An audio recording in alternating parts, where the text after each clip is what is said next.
Okay, text 48.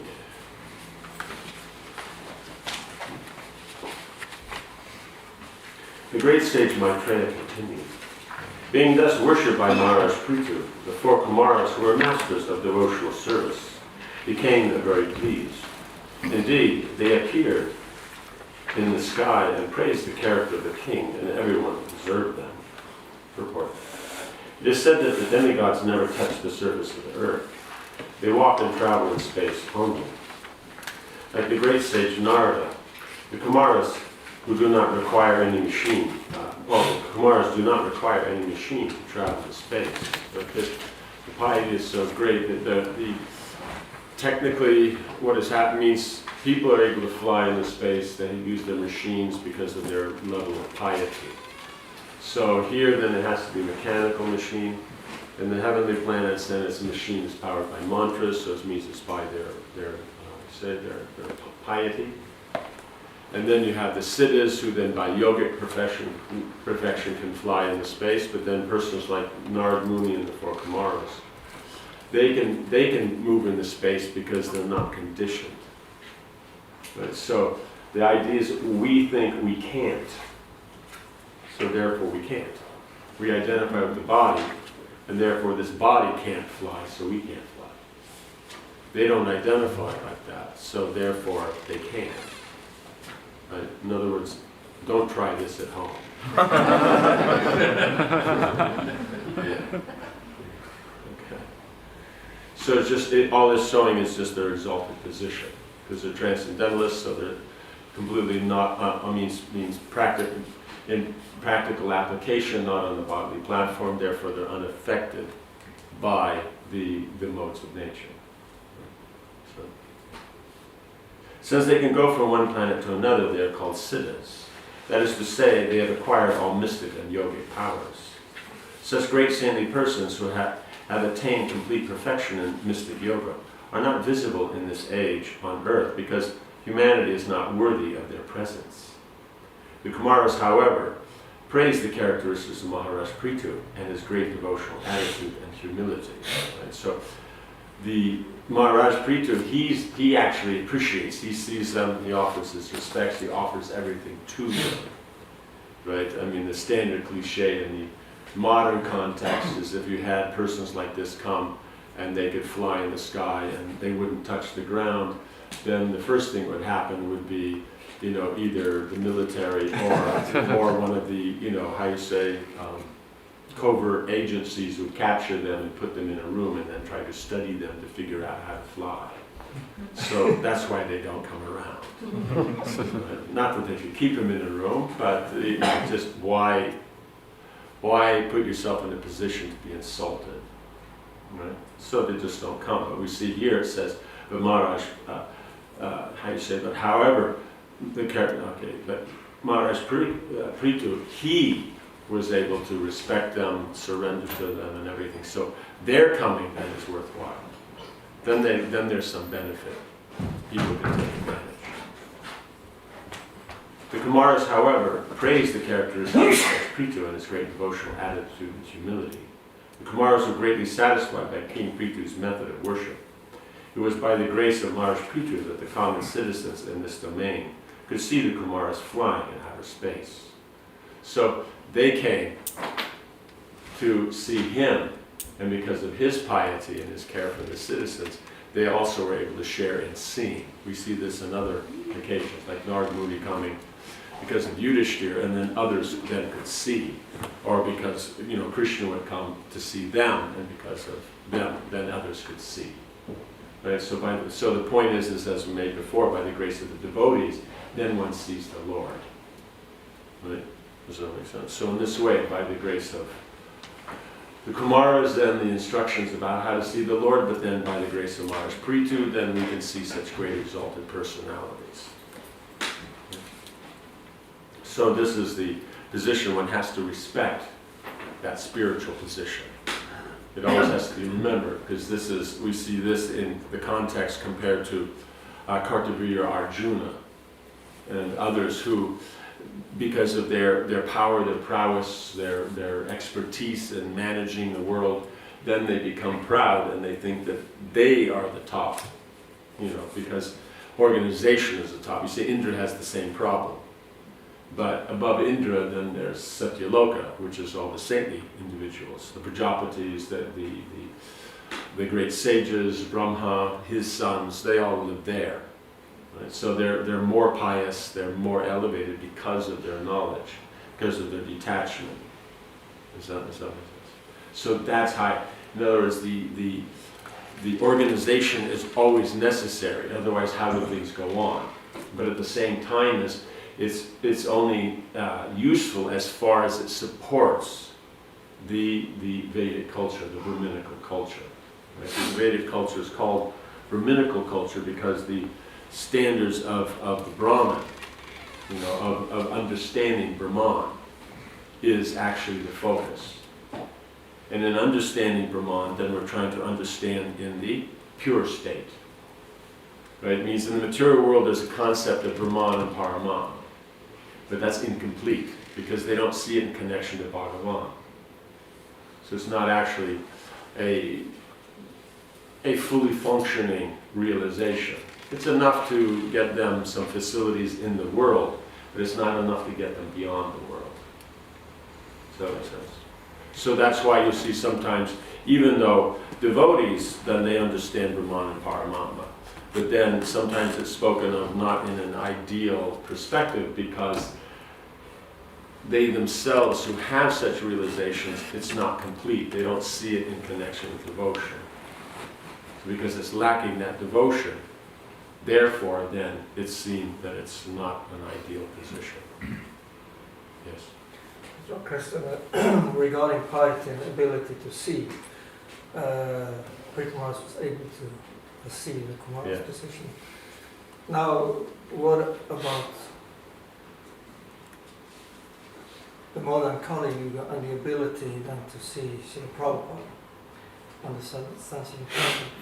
What made followers able to see him? Well, that's Krishna's grace. Yeah. That's just Krishna's grace. And their grace that they come. It means he's taking a form that is from this realm, so in that way you can see. But to actually see his position of who he is, as a devotee, as a transcendentalist, these aspects, that's only by Krishna's grace.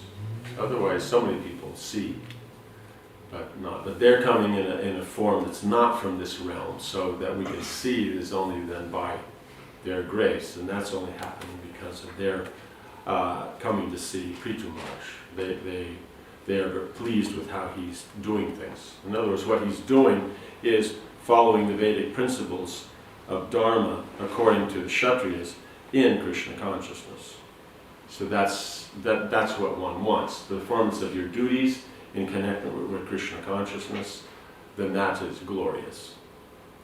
So because he's doing that, then they appreciate that. Because how many people do? There's so many living entities. Out of those who are following the Vedic culture will be few. But of those who are following the Vedic culture, those who actually understand what it's for and see it in connection with devotion, that's going to be rare. So then the Kumaras, being great devotees, then they come to spend time with Pṛthu Maharaj, who has that same qualification. So that's the idea. So it's by the grace of Krishna. Krishnadas Kaviraj Goswami mentions that when the individual soul is actually interested in knowing Krishna, then Krishna arranges that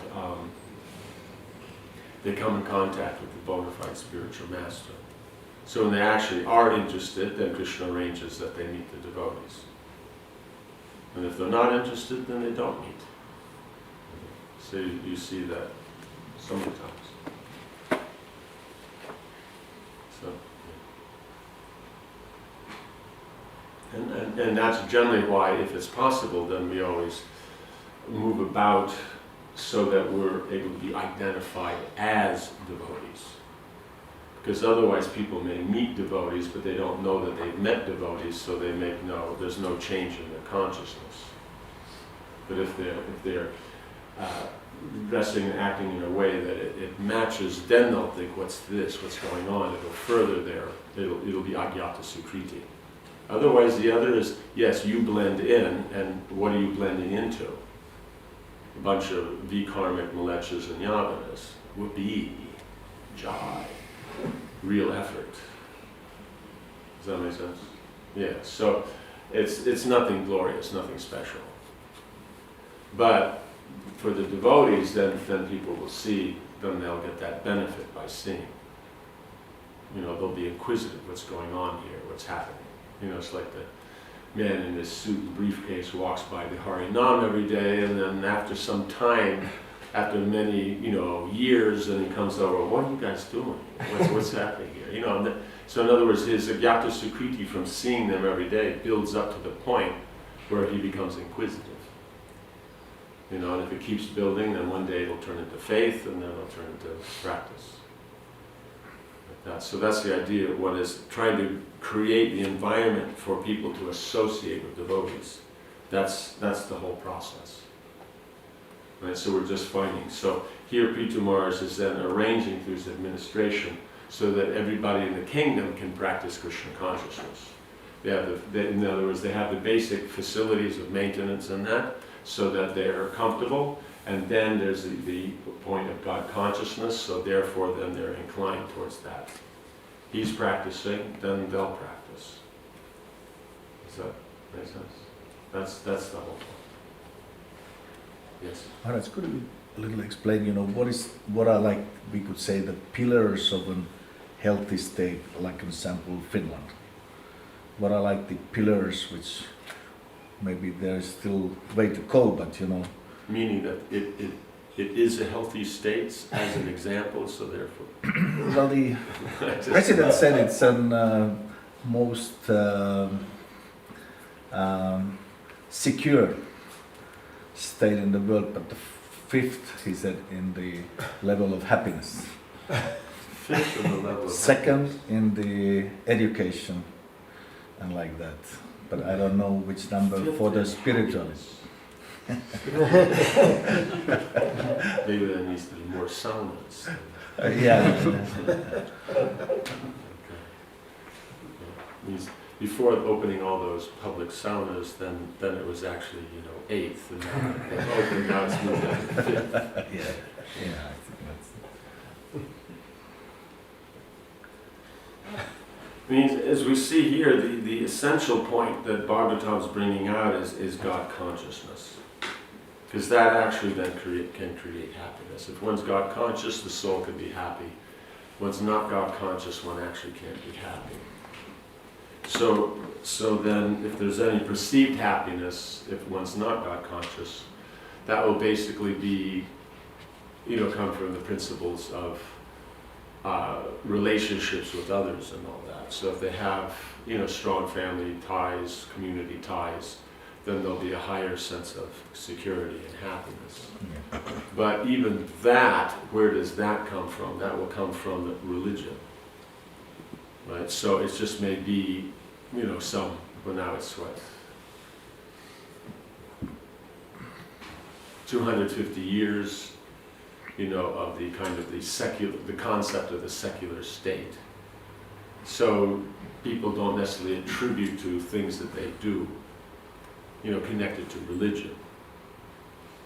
But the point is anything they're gaining is because of its connection to. So they don't see, because they define religion as the particular rituals that they'll perform, in connection with, some higher authority, higher power, so. But their performance of activities in line with what is the actual nature of things, then that will create a better understanding. So if they deal with the material energy more properly, the results will be better. Therefore, then their perceived happiness will be greater. But even if you get it where they're number one on the planet, because somebody must be number one. I'm not sure which one it is. But then the problem is there's still going to be a lack for the soul. In other words, they have whatever they want materially, but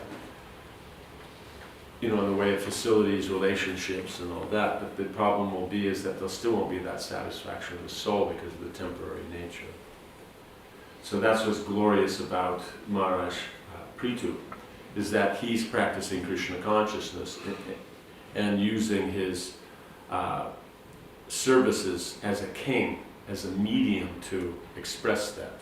In other words, we're expressing devotional service through direct activities, and we're expressing through the indirect activity. So that of the king, that's indirect. Does that make sense? Yes. Let us say we're performing a Rath Yatra festival. So the Rath Yatra, because it's deity worship, is direct. But now in that, then there'll be offerings to Jagannath, there'll be the pujas to Jagannath, the tending to Jagannath, the kirtan for Jagannath, people pulling the ropes and all these things. So these will be direct activities. But to see that all those direct activities can go on, you have to organize it. So technically that's indirect. Does that make sense?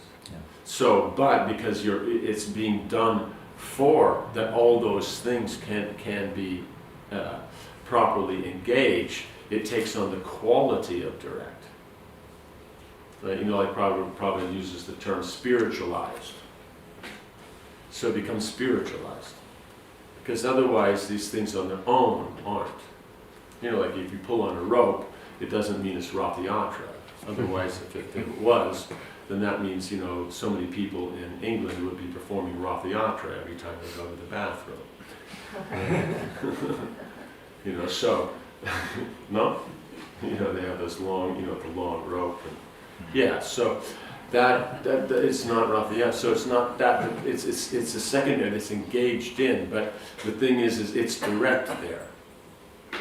So here is that you're pulling the rope, and the only purpose of pulling the rope is that it pulls the cart, which Jagannath is on. That's why we'll call it a direct activity. But technically you can divide it into, you want to please Lord Jagannath by service, and the service you'll do is pulling his cart. So the pulling of the cart is the secondary, wanting to please him is the primary. Right? But because from the one to the immediate result is pulling his cart, is called a direct activity. Or something like management, then you manage, then they can pull the rope, then you can serve Krishna. Right? So because it has that step away, that's why it'll be indirect. Does that make sense? It's just like, let's say, marketing will be an indirect activity of cooking. Does that make sense? So it's not actually direct because there's steps between. But actually when you take things and throw them into the pot, that would be called direct cooking. Does that make sense? So we have to be able to distinguish that, because then we can make a distinction. Okay, the attitude's right, but let's say the management needs some improvement, or the management's great, but the direct activity of the attitude of pleasing Krishna is missing, or weak. Does that make sense? Because if you can't tell the difference, one will think, I did expert management, therefore it's high quality devotional service. And it may be, but we have to be able to distinguish what's the attitude. So that we see is the whole thing that's trying to be developed, is this principle of attitude. If that attitude's right, then things work out. And the attitude's not right, then Krishna's, no one's a better manager than him, right? He's sustaining the whole cosmos, and he does that by, delegation. He in Vrindavan doesn't have to do anything, but he delegates to himself. He expands, and he then takes on as Balaram, as Vasudeva, then into the Chakravyuha, then to Mahavishnu, and then into Garbhodakshai, Kiridakshai, like this. Then he takes care of everything. So for him, management is not special. It's not that we'll impress Krishna with our management. It's unnecessary, because if we don't do anything, it still goes on anyway. Right? The whole world goes on amazingly, even if we're not involved. Right? You know, all these great leaders of society, they think without us it won't go on, but it won't go on quite nicely without us. Right? You know, the birds, it doesn't matter. You have a fancy car or not, you made a nice driveway or not, you made a fancy house, you know, you have heating. It doesn't matter to them. There are trees still out there, and they have their nest, and they go around and eat what they eat, and that's all Krishna's arrangement. Right? You know, we're having trouble getting, you know, that everybody has a place to stay, has food, has medical, this, that, but all the animals, they already have this. Right? So who's the better manager? Is that so? So therefore, then, what's the uniqueness, the specialness of the human society, is that they can do these things and be God conscious, because the animals are doing these things, but they're not God conscious. So if we're not God conscious, then what's the difference between us and the animals, other than we have to work harder than the animals? Right? The animals, it's like the birds live in the tree here, everything they require is all here. Right? They don't have to get on a, you know, one of those, what do you call it? You know, those trains that go like 400 miles an hour and then travel for 2 hours to get to some place where there's some bugs, and then they can eat and then come back. And then every day, and all the birds are on the train. You have to adjust the things that you hold because of the wings, you know, so, yeah, so the fundamentals will be is that the main thing is, if you're talking about administration itself, is the protection of the citizens. That's the first thing. If that's not there, then you don't have administration. You may have management and administration in the way of what we'll call office work. Like sometimes it's called administration, means the office stuff. But technically, that's not in government. That's not administration. That's bureaucracy. Right? It means you have to have it, but it's actually administration is the part of protecting the citizens. Right? Then to protect the citizens, part of it is you have to do all the office work and all those things. So then they'll have people that do that, the bureaucrats. You know, the civil servants, right? So then they take care of those kind of things. But if the mood is not that of protecting the citizens, it's simply to gain profit and all that, then you have just a very large corporation. You know? So then that's not, the people won't be satisfied. So in other words, there must be more of a principle that they're trying to take care of the people, so therefore then there's more satisfaction in people. And in places where they're less satisfied means they're less caring about taking care. Because that's the whole thing, is you can't be satisfied in a situation unless the authorities are worrying about the care of the citizens. But that's the care of the citizens according to what's the standard, not according to what they want. Does that make sense? Yeah. Because otherwise it won't work. So, yeah, so that's the first principle. If that's there, then you can get into anything else that you require. So what we're seeing here is that what's being brought out is that he cares for the citizens, that's why it goes nicely, and because of him, the citizens are also able to appreciate the presence of the four Kumaras. And then the whole point of why the importance of the four Kumaras is because of their God consciousness. So he's God conscious, they're God conscious, he appreciates their God consciousness. He applies that into his administration, then that's then why the people will be benefited. So that spiritual perspective and that sense of duty in the form of trying to protect the citizens, then that will make everything else work. Everything else will be details. So. Yeah, you're right. It really. So, meaning that the kings or the state leaders position him, it has to be, or in the case of try to do it the other way, you know, that's the shortest way. If the state leaders themselves God conscious. Yes, if it means, in other words, if they're like that, they think like that, then they're going to make decisions based on that principle. Yeah. Will this protect the people? Will this allow them to be God conscious? And if it will, then it has its value. If it won't, then you look for another solution. Yeah. Because to any one problem, there's so many solutions. Yeah. So you want to choose one that will further the protection and enlightenment of the citizens, like that. The education of the citizens and all that. So these things then become very important. So you see, then if you're supporting the Brahminical mood, then that means you also then, because theirs is studying and teaching. Right? So if you're protecting the citizens, how they'll actually prosper is if they're properly educated. Then that means then the studying and teaching has to be there. So then things pick up. So you see there's something here. I think it's the only country in the world that they actually pay their teachers a good salary. And I think that's just a new thing. They've just started to do that. Because in other places they don't pay. It's average. He's complaining about salary, but it's... Yeah, but I'm saying it's average, but in most places it's below average. Like in America, it's being a plumber, you get more money. The guys that pick up the garbage, any of those things, any of the blue collar work, you'll get more money than being a teacher. Taxi drivers earn more than teachers in the UK, certainly. Yeah.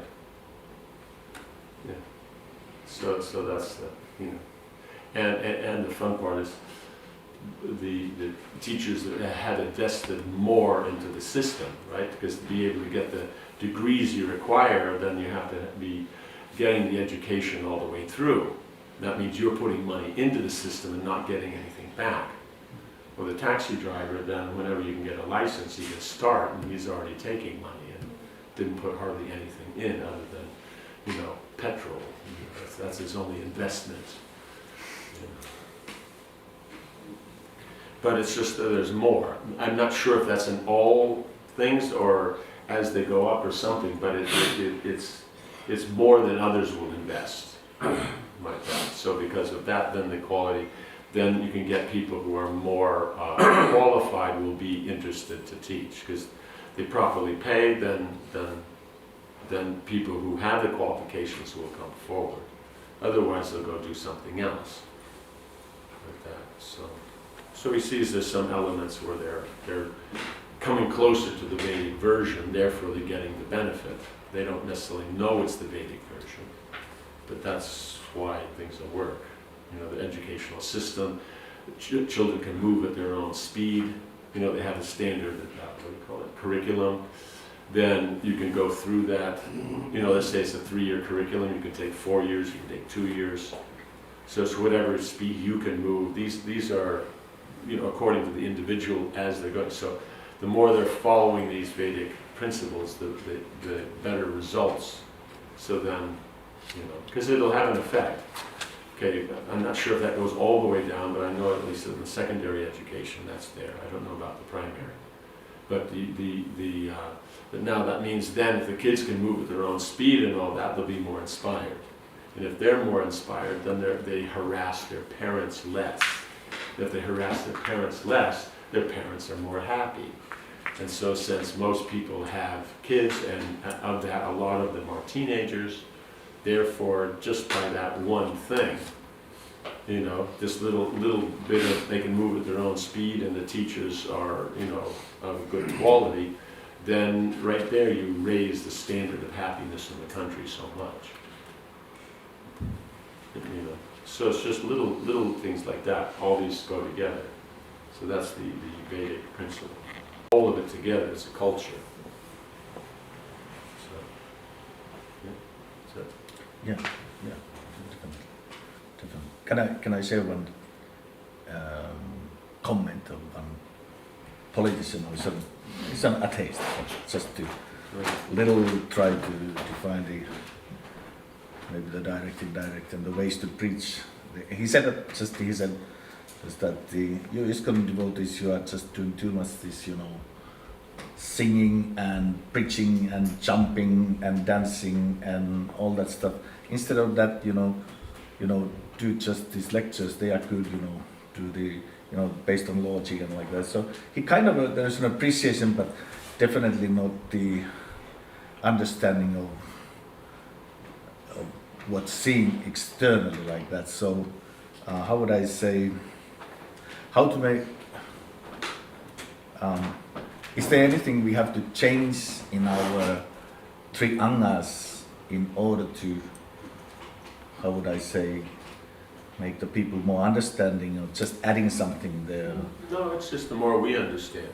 Yeah. Because the point is that our, it's like you say, is our occupation is studying and teaching, right? And then in our free time, we're chanting, dancing, and taking prasad, right? So in their occupation, they're engaged in the political field, and in their free time, then they're chanting, dancing, and drinking all kinds of weird things. Right? In other words, they go out, they do that. I mean, that's what we do for fun. It's just it's so fun we can do it on the street. They have to go to some funny place with guys wearing black suits and little things in their ears, stuff like that, and then they can, feel that it's a good time. We go out where there's fresh air. And so, but the thing is that it's there, they appreciate, so if it's just on that, they appreciate that side, that's good. But otherwise, even for the atheists, if they're interested in a cooperative social system or cooperative social environment, then the point is belief in God, then people work harder. People have a higher principle. They see more to it, because if you just look at the day-to-day and what they have, it's not that interesting. But if there's something beyond, that there's a supreme, and there's a life after death, and there's someone watching and seeing what you do, and what you do is going to affect that life after death, people will actually be more careful to follow the rules. So as far as governance goes, then that it's theistic is actually better for the running of the government. Atheistic position, then why do you care? Because if there is no God, there is no laws, there is none of these things, then universal laws or that, or piety and impiety, what does it matter what you do? So why do you have to follow the state laws? So it has to be understood as people follow state laws because there's the principle of following law. So if you don't have the sense of following God's law, then why would you necessarily be interested in following state law? And if you don't follow that, you're not going to follow community law, you're not going to follow family law. In fact, you're not even going to follow all the things that you say you're going to do, right? It's just like you have here, but on the 1st of January, then you make all kinds of, determinations that this year I'm going to do this, and you have that kind of a thing. New Year's resolution. Huh? New Year's resolution. Okay, yes. So, and then how many of them you keep, right? So we can't even follow our own.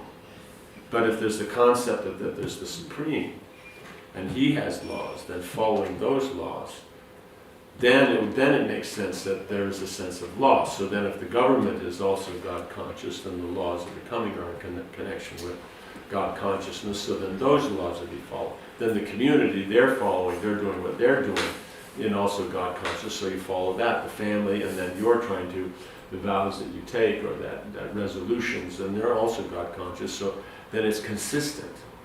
So being a law-abiding citizen, being responsible, and all that, having that civic sense, that work ethic, and that proper etiquettes, and all these things, those all come from this one thing of accepting that the Supreme is in control, and everything belongs to the Supreme. So therefore, we're just taking care on their behalf. Then we follow their laws. Then we see that goes all the way down. So sometimes you see is, oh, they just try to work on the government, or they just work on families, or they just work on this. No, by getting God, then you get everything. Like what was it on the Sunday program? The one, guest, after hearing all this, then he raised his hand and said, You know, there's only so, it's just so many zeros until you put a 1 or something like that. That's his comment after the whole. So that's the whole point, is that they can try doing all these things, but they're all zeros. You know, work on education, work on the government, work on community, work on families, work on individuals. Then the difficulty is that there are only so many zeros. Right? But you put, you know, and then, okay, so Finland has more zeros than other countries, so therefore they're happier, right? But the point is, as soon as you put a 1 in front of it, that's when it actually becomes significant. Right? So if they think they're happy now, imagine if they're God conscious, how happy they'd be. You know, just so much more. So, Yeah, it's different. yes. Maharaj, back to that example about Ratha Yatra. I would like to understand better at what moment an action is considered to be connected. Let's say with God. When Let's the say, result is connected. but let's say there are two managers. Both are managing Ratha Yatra, and everything looks the same. Outcome also the same. Mhm. But one is doing that by being obsessed with his ability to be a manager, Mhm. and another one is doing to serve God. Then in that situation, how that outcome is connected more or less with God. Although the first one was more obsessed with management. Yeah. Means the one who is more obsessed with management, then he's focusing on the management, so that the management is connected to Ratha Yatra. He's going to get benefit for devotional service, but it will be indirect devotional service. Right? It means because it's only because that there is the concept of the Ratha Yatra is to please Jagannath, therefore he's getting benefit because he took part in that. But otherwise he was managing because he's a good manager. You know, so he's managing basically for management's sake, but it's connected to the Lord. So even if it's in any ways connected to the Lord, it's always beneficial. So it's not that so much as stop management because they can only absorb themselves in management, and they say, oh, but this is not good and that, and you should stop, you should give this up, it's nonsense. That's not actually an important position. It's anything connected, just like Narad Muni makes the point, is that connecting to the Lord, remembering the Lord, even if it's like Kamsa, it's inimical, he's envious of the Lord, he still gets benefit. He advances, he'll get liberation. But from that kind of attitude, he won't get bhakti. So imagine the person who's always absorbed in Krishna that's favorable, then how much more? Mm-hmm. So anything connected to Krishna, it's always going to be good. So here is that you're connected with Krishna, because it's Ratha Yatra, it's Jagannath, but you're also connected with the devotees, because it's on the order of the devotees that were involved in the Ratha Yatra festival. So then you'll get more benefits. So it is progressing in bhakti. It's not just like that we're just doing this and not getting the bhakti. Right? So there will be, but it won't be as much as the other manager who is organizing just to please Krishna. And he's trying to see that all these activities, in other words, what are we managing? We're managing the activities that are pleasing to Krishna. We're thinking it's the management is pleasing to Krishna. No, it's the activities that by management can therefore be done for Krishna. Just like what's in the temple. You worship the deities, right? You do Sankirtan. You know, you're having the sadhana, you know, it's there. Devotees are being trained in Krishna consciousness. Does that make sense? They're taking prasadam. They're preaching. Right? Anything else? You know, and so all those things are activities of devotional service. Management is just so that all those can go on nicely. So it's not that the management is the central feature. No, it's devotional service, and the activities of devotional service being performed in the association of devotees is the central feature. Management holds it all together so it can all go in a nice way. Therefore, it becomes devotional service. In other words, the management is connected to things that are devotional service, therefore it becomes devotional service. That's what it means. It becomes Krishnized. just like the body, it's dead matter, but we're using it in Krishna's service, it becomes Krishnized. So in that way, it's non-different, like the iron and fire. But we have to always remember is the iron in fire acts like fire, but iron on its own is not fire. So if we make the mistake to think that management itself is devotional service, then on itself, how is it going to maintain? It has to be in the fire of devotional service. So in other words, when we're organizing devotional activities, then you could say the iron of management is in the fire of devotional activities. Then it takes on the same qualities. Then the manager gets the same benefit. Because let's say the temple president is arranging that there are facilities and devotees that can do the puja, then by organizing that, then he gets the same benefit as those who do the puja. So it's not the management, it's because it's connected to that, because you could be managing, anything, let's say a hospital or something, or a business. So you're managing, but because it's not connected to devotional service, then you only get the benefit that management can give you, which means an organized thing that there'll be some progression. So can we say that actually not Ratha Yatra is managed, but devotional service is managed, Krishna consciousness is managed? Yes. We're managing that people can perform devotional service. If we see it from that point of view, then management becomes so much easier, because otherwise if management is just management, it's a headache. Of course, someone has the ability, that's their nature, that's their duty, it's a headache that they can deal with. That's the whole thing, that's what Varnashram is about, is what headache are you comfortable with? That's the point.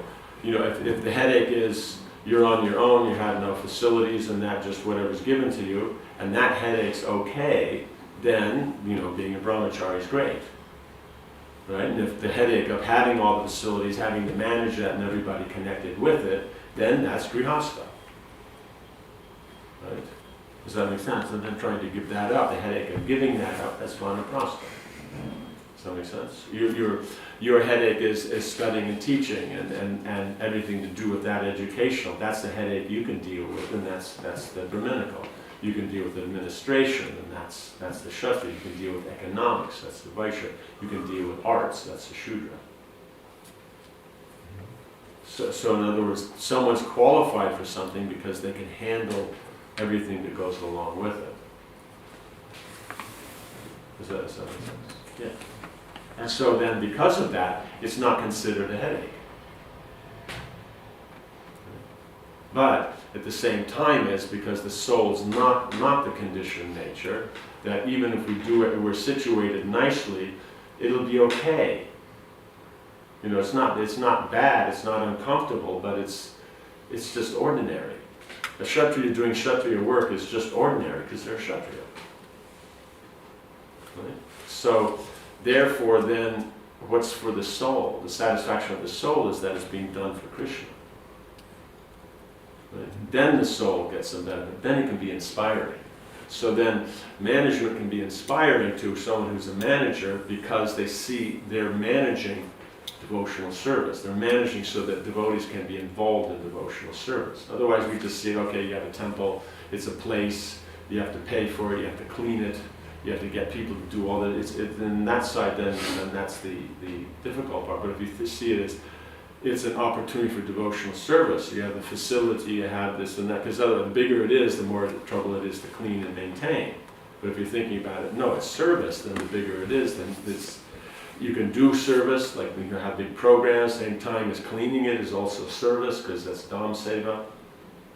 Does that make sense? So all this is what goes on. So then you're organizing to see that these 5 direct activities of devotional service are going on.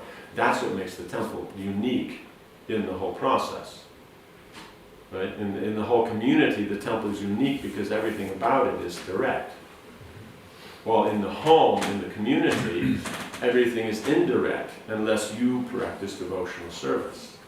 Then you're doing that, then it starts to get connected. Okay, you cook and offer to deities at home, you chant your japa, you study some of the books, like that. You try to you keep the the deity's facilities clean and all these things like that, and then that aspect you can say is direct. But unless you see the rest of your facilities in the home as direct, connected to that direct, it's indirect. You see, it's Krishna's house, therefore the whole house, including the closets and the garage, have to be clean because it's Krishna's closets and garage. Then the whole house then gets connected with that aspect of direct devotional service.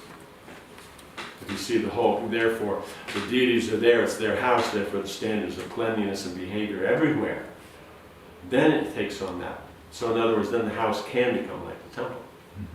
But how do you learn that unless you see that at the temple and learn that from the temple? So that's why they go together. The temple is where one's organizing all the direct activities, and the community then is indirect activities and it's not organized. We say communities are important, but where's the organization to see that individuals are engaged in activities of devotional service? So if we're not organizing it, then if by organizing it, then what's the difference therefore between organizing a temple and organizing a community?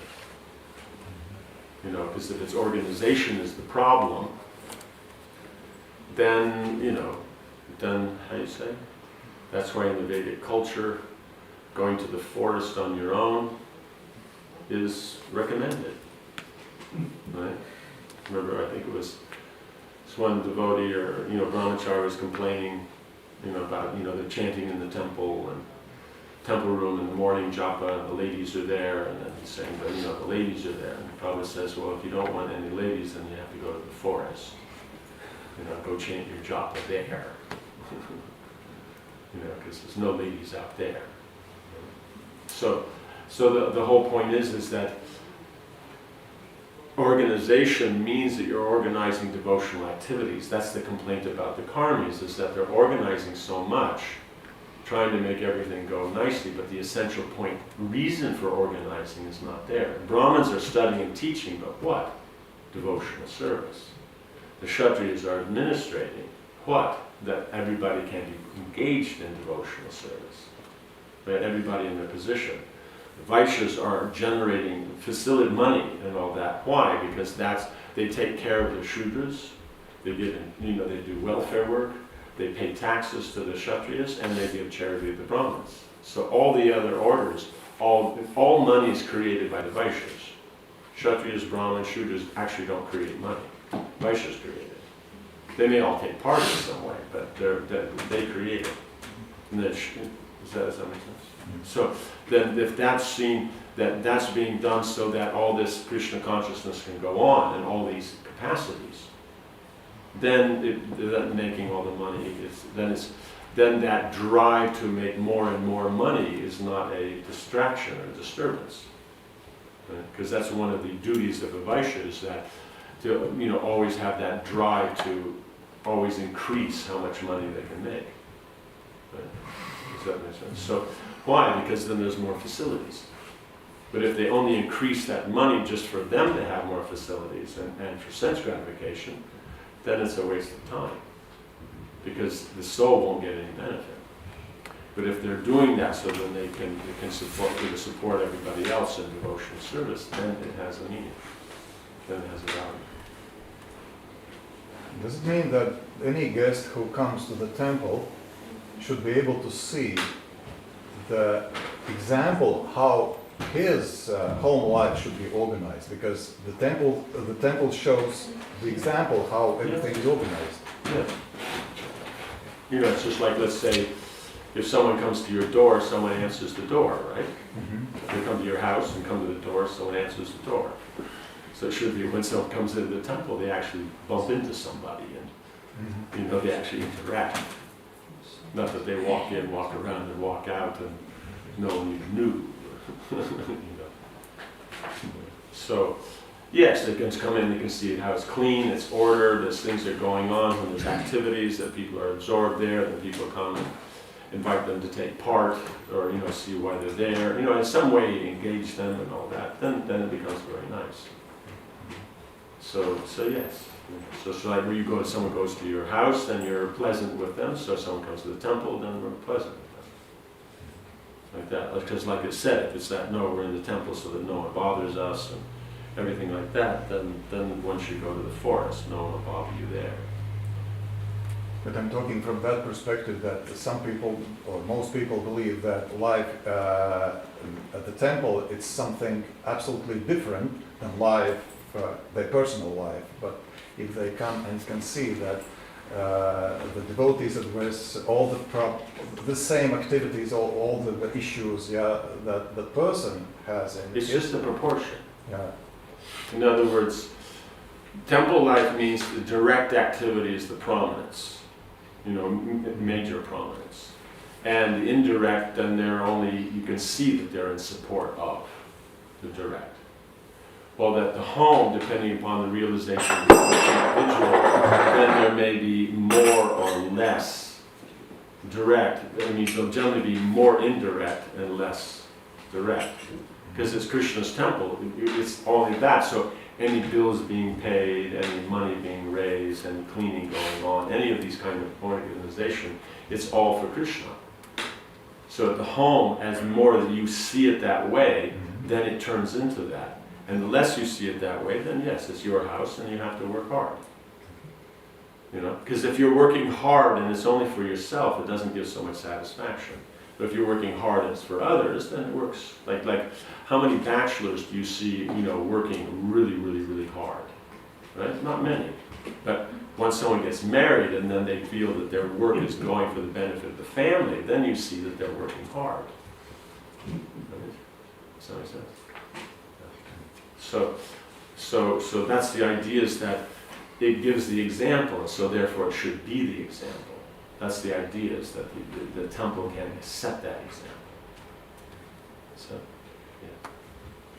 Yes. Namaskar, Swami. Swamiji, I was following this thing. So I have taken all the headaches in my life, as you mentioned. All the headaches. All the headaches. Last one of them. Hasn't been a headache you have not taken. That's yet to be found. And you mentioned about the direct involvement versus the indirect involvement. How do we increase this involvement to create more happiness in the indirect way?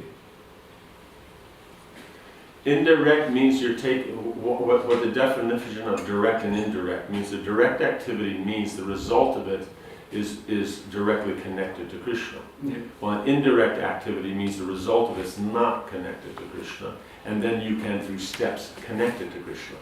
Right? The example is given like you take your bath. So the bath is not direct because it's the immediate effect of taking a bath is it's good for the health. And then with that, bathe self and health, then you could use that to go to the temple and go to the program and all that. Then this becomes devotional service. It's indirect, it becomes devotional service, right? Mm-hmm. So, but you could also do that and go out to the movies. So, you know what I'm saying? So the direct means you're chanting japa, it's not that it's for something else.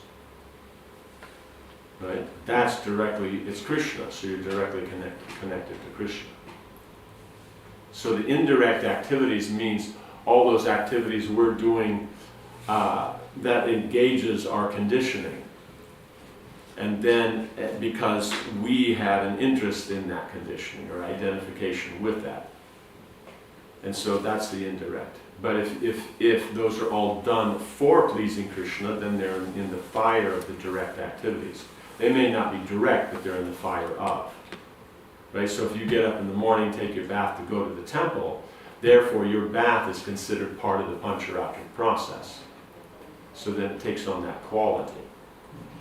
But that bath that you take because you're going out to let's say, a business meeting and all that, that will be indirect, because the business meeting, then from the business meeting, then you get business, and then from that business you get money. That money then can be used for Krishna. Does that make sense? Yeah. Right. Okay. That's good. What's the duty of constituents who are forced to serve under a derelict manager, bad manager, someone who's not protecting those constituents? Job.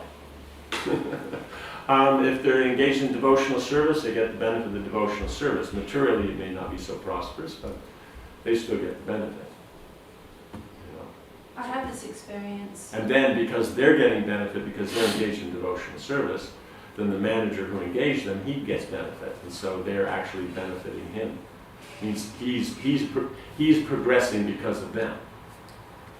I have no doubt, because I was working under, he's the head of the prep school where I teach, and I tried to give him your lectures, Mahārāja. I wasn't successful, but in listening to your lectures and carrying on the practice, I do feel that he was very much benefited. Yeah. But the tolerance, I felt that that was perhaps my test. But in terms of this discussion yesterday, when I asked about effectuating change, is there anything that, sort of in an impersonal way, in a general way, what can those constituents do other than tolerate? Choose another job. Yeah. You know, the point is that, in other words, if you can handle that and it works, it all balances out. In other words, if there's an obvious better alternative, then why not take that? But if there's not, then it's just all the same, you know, frying pan into the fire kind of stuff. Then it's just a matter of what you can do. Then it's a matter of what kind of insanity you can tolerate. Right? In other words, the boss is a jerk, but everybody else is okay, or everybody else is a jerk, but the boss is okay, you know, or they're all jerks, but, you know, the coffee's great. You know, whatever it is that you find that it works for you, then that's what you get. You then choose that situation, because there is no ideal situation in the material world. Ideal is being absorbed in Krishna consciousness. But as far as the material facility, then it's never going to be perfect, because even if it is perfect, like we see under the reign of I'd say Pṛthu and Priyavrata and all these great kings, Yudhishthira, it is materially as good as it gets. But without Krishna consciousness, it won't be satisfying. That's the whole thing, is that we think, oh, when the facilities are better, then all can be more Krishna conscious. But no, Krishna consciousness is one thing, and material satisfaction is a different thing. Krishna consciousness can give material satisfaction, but material satisfaction can never give Krishna consciousness. You know what I'm saying? So that if that faith is there, that understanding is there, then we can actually look at it that how much can I be engaged in Krishna consciousness, and then how much time for the situation that I'm comfortable in, how much time does it need to maintain that? Because it's a matter of maintenance, it's not a matter of increasing it. We always think of increasing. No, it's like what is the level that you're comfortable at? And Prabhupada defines comfortable as not uncomfortable.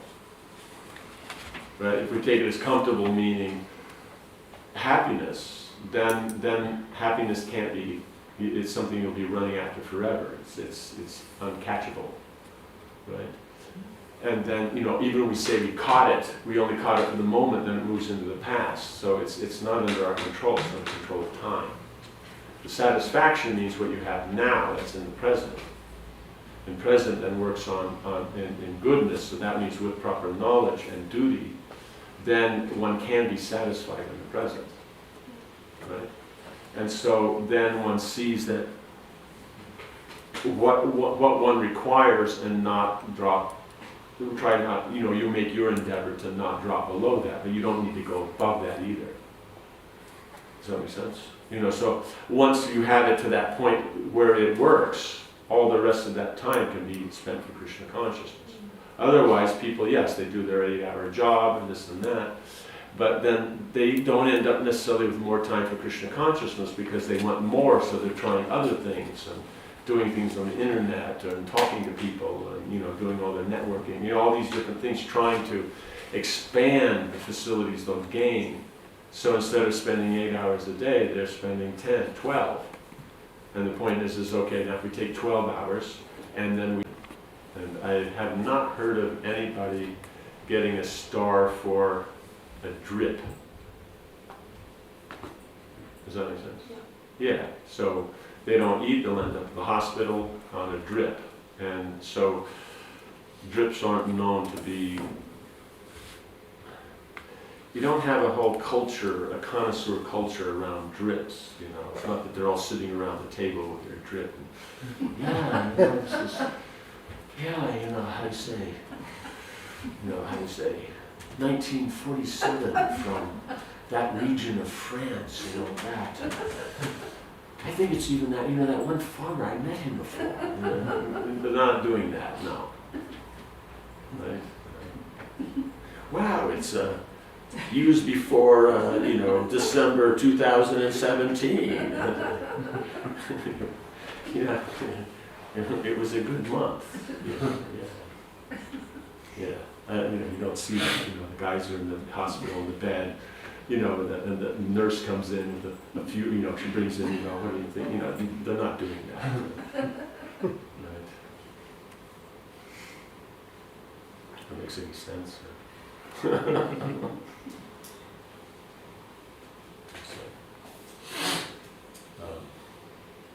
Anglo-Saxon humor.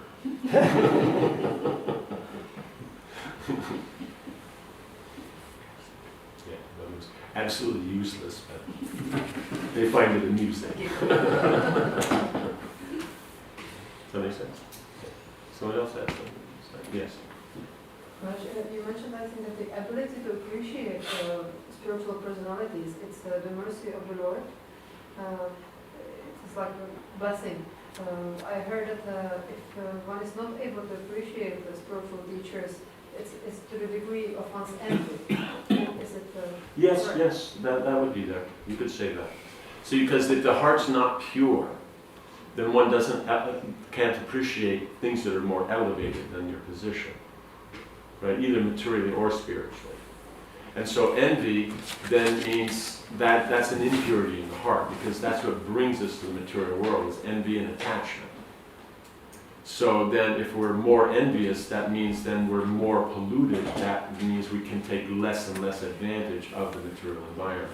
We might be able to, in our envy, then have such a competitive mindset that we can, in the material platform, and endeavor for something and get some very good results, because we have such a drive.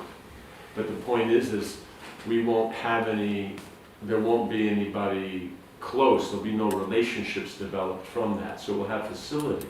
The facility is so that therefore you can engage in relationships. Right? Sambandha is called relationship, so that means it's supposed to be then you apply relationship and then you get the experience of that relationship. But if all we have from our endeavor is facility, then our only relationship is with that facility. You know, so then walking around your big house and looking out on that fabulous view on LA that you yourself bought all the air rights from there all the way down to the ocean, then yes, you have that, that's all you have. And it's not going to reciprocate. It's just going to exist. So there won't be that satisfaction. Does that make sense? You know, it's not like, you know, then in his will he leaves his estate to the heir, you know, that's there. You know. Does that make sense?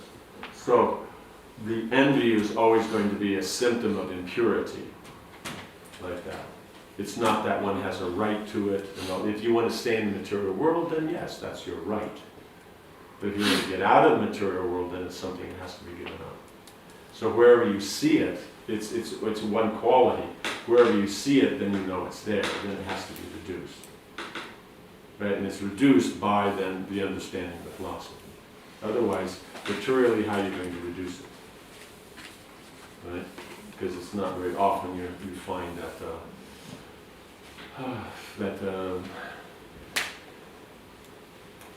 how do you say, those in the antariksha are willing to come along on New Year's night or Christmas Eve and take you through a whole song and dance, so that when you wake up in the morning, then you're a changed man. You know what I'm saying? We only hear that happened. They went to the trouble for, you know, Mr. Scrooge, but no one else. They made the endeavor. You know what I'm saying? So it's not a common thing, so you can't hope for that. You know, it's like ajamil. Ajamil means that which never happened before and will never happen again. So Scrooge must have a similar meaning. Does that make sense? But it may be sometimes one's envious condition may be due to offenses, actually. It's not just the ignorance. But It can have means, but still offenses means there's ignorance because you're ignorant of what you're offending. Right? Means you deal with, let's say, your bowl wrong. It's not called an offense. It'll end up with a dent in it or a crack or, you know, like that. It won't end up, depending what it's made out of. You know, India, the stainless steel, and you see some of those brahmachari bowls or lotus, you wonder if they were, if they picked them up at a, you know, Hiroshima museum, something like that. It's amazing how it could happen. You know? You should see the steel pots here in the kitchen. Yeah. Okay. Unbelievable. Yeah, it's like you can't even imagine how it's possible that this could happen. You know, it's like if you brought the same pot and handed it to, you know, one of these, you know, big muscle, you know, the guys with muscle men, or to a martial artist and show them, you know, the one we have and say, do this to that. They wouldn't be able to do it. You know, it's amazing. You know, it's like how they know how to drop it just right. You know, others that could be all day and couldn't get a dent, and devoted one. You know, it's amazing. The amazing thing is they still work. You know, that it's transcendental, because otherwise anywhere else it wouldn't even work. But here it works. You know the Lord's in control. Yeah. So that you don't know what you're dealing with. In other words, dead matter you're not offending, but you're going against the law of nature, therefore you're getting your reaction in it. So therefore you drop the glass, it breaks. But it's not that the glass is offended, and then, you know, after picking itself up, then it, you know, walks off.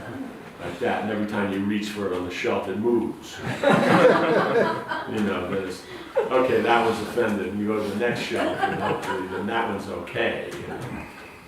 You know, or what he really wants to do is then you know, and then you go and, okay, catch the glass, you put it down, think, okay, everything's done, and then you go and get your stuff to drink, and then when you pour it, it moves. Then you know it's really offended. Trying to get you. Right?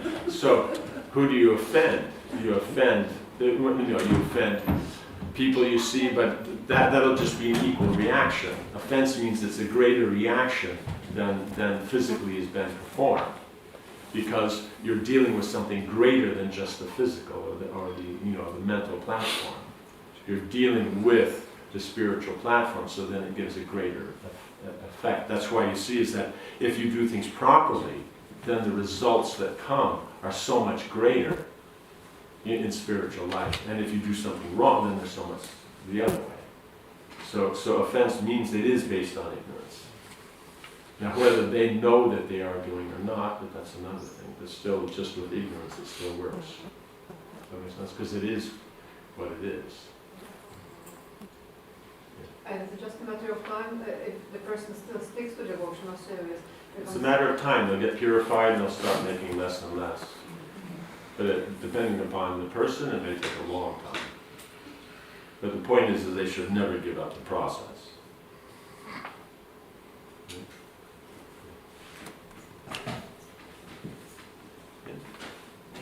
Okay. 49, right? Yes? Amongst great personalities, Mahārāja Pṛthu was the chief by virtue of his fixed position in relation to spiritual enlightenment. He remains satisfied as one who has achieved all success in spiritual understanding. So this being absorbed in Krishna consciousness, being satisfied with that position in Krishna consciousness, this we see is, that's his glory. So that's what we can learn. So we see is that we're getting example, in this case, from a king, but the example is there for all devotees. And sometimes we'll think, oh, we can't be a king because we can't walk around with a crown and a sword. You know, it's weird. No. That's not the principles that can always be done. So purport. Remaining fixed in devotional service gives one the utmost in self-satisfaction. Actually, self-satisfaction can be achieved only by pure devotees who have no desire other than to serve the Supreme Personality of Godhead. So therefore, when it says one should be satisfied, it means one should be a devotee. Because without being a devotee, you can't actually be satisfied. Since the Supreme Personality of Godhead has nothing to desire, he is fully satisfied with himself.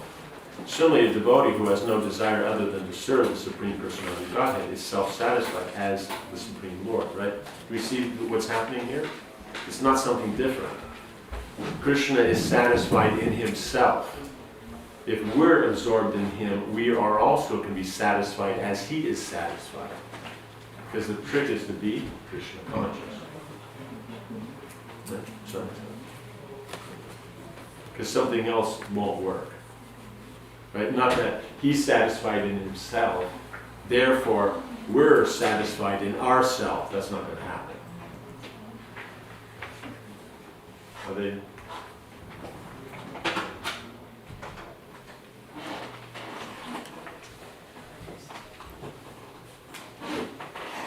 Eventually, there's a limited amount of doors, that somebody's got to get it right. Yes, so yeah. I guess if they were in Tito's place, then they'd have a problem, right? So I think he had 1,000 rooms or something.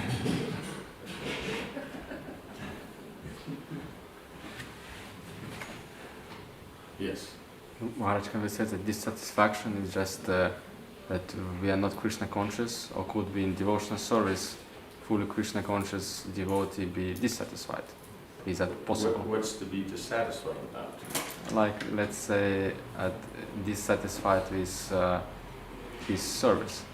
Like, devotee himself is wants to improve, for example. He's not satisfied. With the service. But does that give you a sense of dissatisfaction? No. It doesn't? What's the problem? So in other words, spiritual dissatisfaction is not a problem. Because spiritual life is so wonderful, serving Krishna is so nice, that one's never satisfied and that one now is ready to stop. One always wants to do more and more.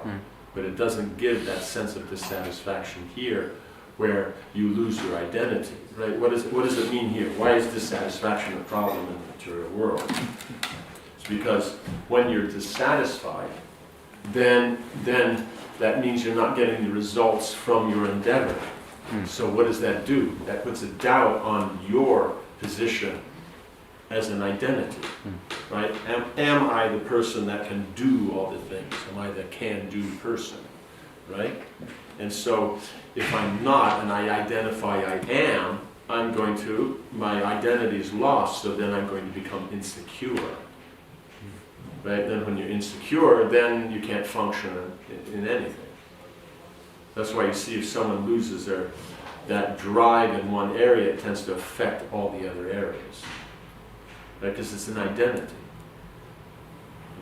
Or it's okay, they throw themselves into their work because they can't function at home, or they just stay at home because they can't function at work, or, you know what I'm saying? The kid just goes to the skateboard park because, at school he can't function, so he has to do something of substance, right? Is that something? So, but in Krishna consciousness, then you're being absorbed in that and not being satisfied in that you want to do more and more. What's your identity? It's not a trick question. Does. Yes, servant of the servant. Right? So, being servant of the servant, that identity is there, and therefore then one continues on in that service. So you don't become insecure. In fact, you become more and more that this is what I want to do. You do it, it's not you want to do more. So it has the opposite. That's the point. The spiritual has the opposite effect Hmm. of the material. Hmm. Does that make sense? Yes. Thank you very much. Could I shortly ask, what is like the role of the identity in this preaching movement? Like when we Okay. joined, we said, that as always, we are far beyond and like that people couldn't really relate. Now it's kind of so in terms of Varnana, So people still can't relate. so we go beyond, they can't relate, we come down below. The Yeah. point is that yeah, could you look it means, the thing is we're servant of Krishna. That's the identity. And then as servant of Krishna, then how we're absorbed in Krishna consciousness. So what role do we play in Krishna consciousness? So I, as a soul, I am servant of Krishna.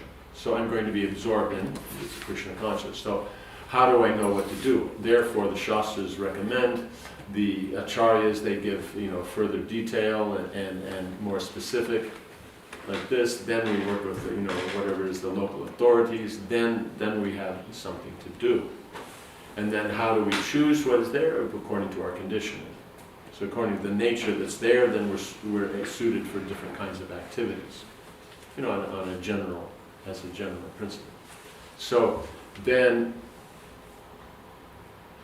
our identity is that I'm a devotee serving in this way, and this is the capacity in which I can do service. Because we have to fit into a living, dynamic environment. In the spiritual world, that's what they're doing. There, the services they render is based upon their particular expression of that pure love for Krishna. Right? But here, then we don't have that pure love. We are fortunate in that we're trying to develop, following the footsteps of the great devotees, that love for Krishna. But since we don't have that, then the form we are working with is whatever has been generated by our previous karma. So then so that means it's a field I can work in as a living entity. Because I have the gross and subtle facilities for functioning in that capacity. Right? So therefore, I engage that in Krishna's service. So if I'm humble, I'm tolerant, I respect others, not looking for respect, I can acknowledge and accept what is the particular conditioning I have and how to use it. Right? But if we haven't come to that point, we're not humble, we don't respect others, we don't have that tolerance, then there's always the things, I want a position that I feel is better for me according to my position and prestige. Therefore, people then want to go against the Varnashram because, that's archaic, meaning I don't want to do that. It's never archaic, it's eternal. That's why it's called Sanatana Dharma. Like that. Even the Hindus know that. It's called Sanatana Dharma Ki Jai. So it's just standard. All the rah Hindus, they'll all say that. They all understand. It's an eternal position. Not that this body is, but the principles of it is eternal. But they don't actually understand the full meaning of Sanatana Dharma. The real meaning of Sanatana Dharma is that engaging your nature in the Lord's service, that's eternal. So it's the devotional part that makes it eternal. But we do a duty according to what we have now. So that's it. So whatever it is, it doesn't matter. Krishna accepts any of that. We make the distinction, Krishna won't accept this, Krishna won't accept that. This is why. Because I don't accept it, Krishna can't accept it. I accept it, of course Krishna accepts it. You know what I'm saying? You're offering this. Krishna won't accept that. Why not? Because I won't accept it. But if I accept it, then, it's the bhav, it's the mood, we're not into, it's not about the rules, it's the, but on something else that they don't accept, Krishna won't accept that, that's nonsense, this, that. So who's it actually about? Right? So when we make it that it's about serving Krishna, then that whatever position we're in becomes devotional service. So it's like the iron and fire. So we're taking the consciousness, we're taking the conditioned nature, gross and subtle, and engaging in Krishna's service. Therefore, like iron is in fire, then we take on that quality. Because the jiva is tatastha. So that means then the tatastha energy then puts the jiva into a position where they are in contact with all the energies. And in that position, then they may choose. And, you know, if we're here in the material world, generally means we made the wrong choice. Right, you know, is that so? So those living entities that have made this wrong choice, then they're here. And then some who haven't made the wrong choice, then they come here to preach. You know, the acharyas, they come here to preach. They're from there, they come here to preach. So, but they take up the roles according to whatever situation they're in. And then accordingly, then that's how they preach. So that's what we're trying to do, is that take whatever our conditioning and our consciousness and absorb it in the fire of Krishna consciousness, or in the Sankirtan movement. And in this fire of the Sankirtan movement, then everything becomes purified, everything becomes perfect.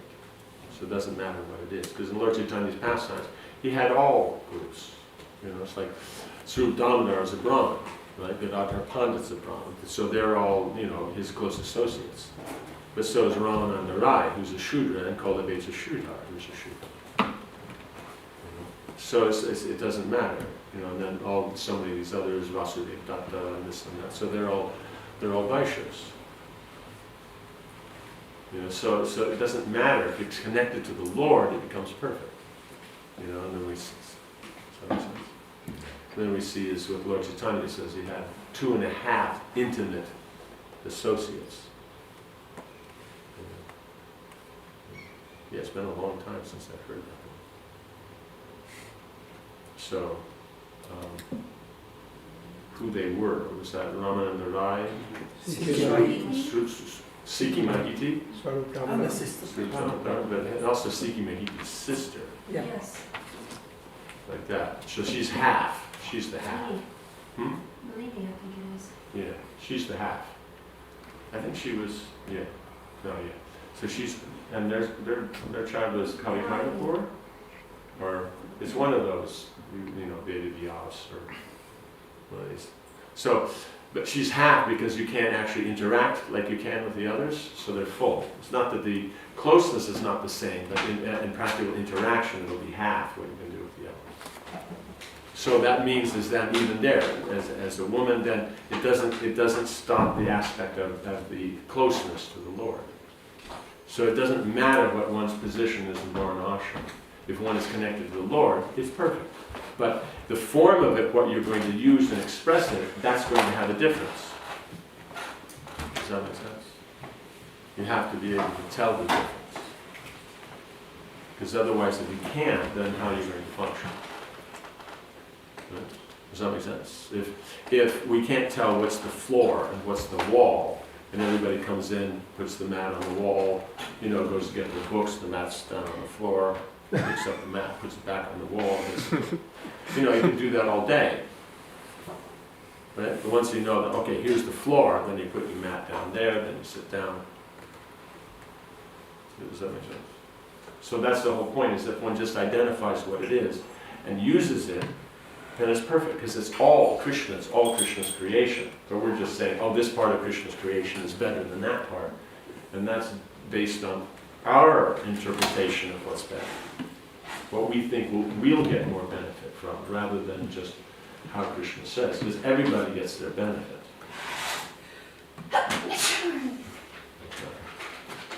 Confirm.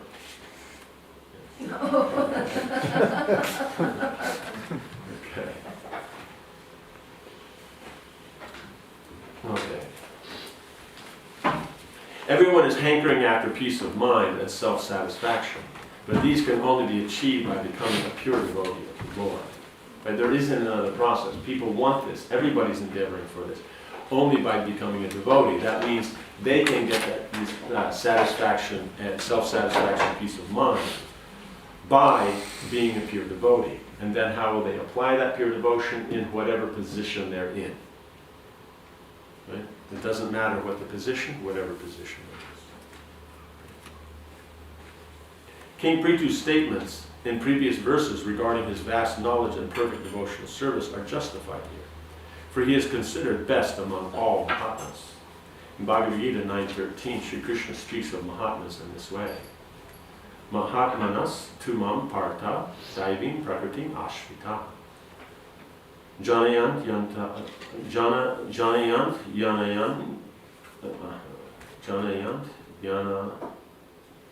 yananya manaso yatva bhuta dim avyayam. Ajantyananya manasa. O son of Pṛthu, those who are not deluded, the great souls, are under the protection of the divine nature. They are fully engaged in devotional service because they know me as the Supreme Personality of Godhead, original and inexhaustible. So, because they know everything's Krishna, it's all connected to Krishna. They can see everything in relation to Krishna. Therefore, then, they're never deluded, right? You can only be deluded if you see something in connection with Maya, right? But if you see everything in connection with Krishna, then where's the Maya? Because wherever Krishna is, there's no Maya. Does that make sense? So, when you see a situation and you see that in connection to Krishna and how to please Krishna, then there's no delusion. If you see the situation, you see there's an opportunity for engaging the senses to please yourself, that's delusion. Right? Because our senses can't be satisfied separately than Krishna. Right? The example given of the leaves of the tree and the roots. You water the root, then the leaves are satisfied. You water the leaves, it doesn't work. Does that make sense? The Mahatmas are not under the clutches of the illusory energy, but are under the protection of the spiritual energy. Because of this, the real Mahatmas always engage in devotional service of the Lord. Pṛthu Maharaj exhibited all the symptoms of a Mahatma. Therefore, he is mentioned in this verse as Duryo Mahatam, best of the Mahatmas.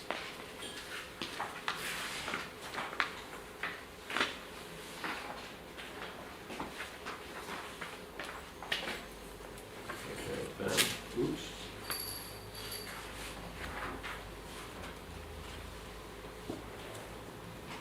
Okay, 50. Being self-satisfied, Mahārāja Pṛthu executed his duties as perfectly as possible, according to the time and his situation, strength and financial position. His only aim in all his activities was to satisfy the absolute truth. In this way, he duly acted. Mahārāja Pṛthu was a responsible monarch, and he had to execute the duties of a Kshatriya, a king and a devotee at the same time.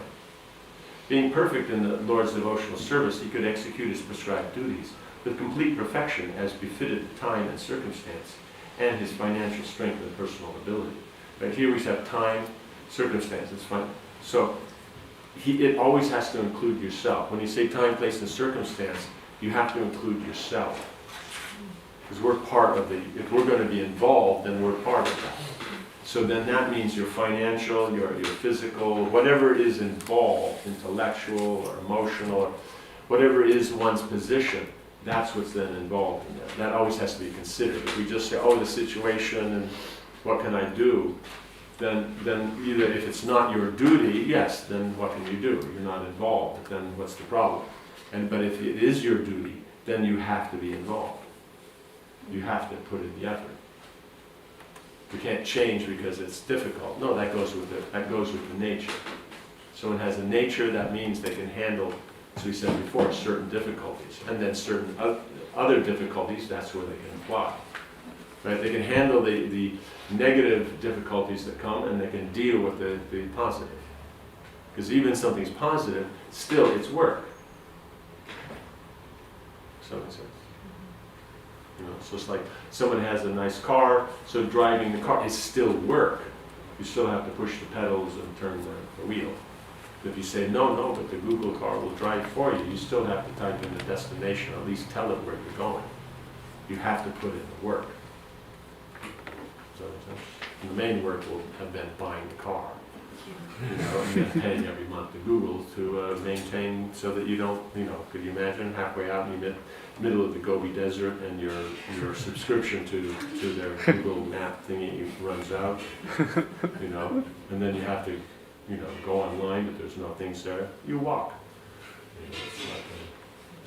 like that. So everything's got its price.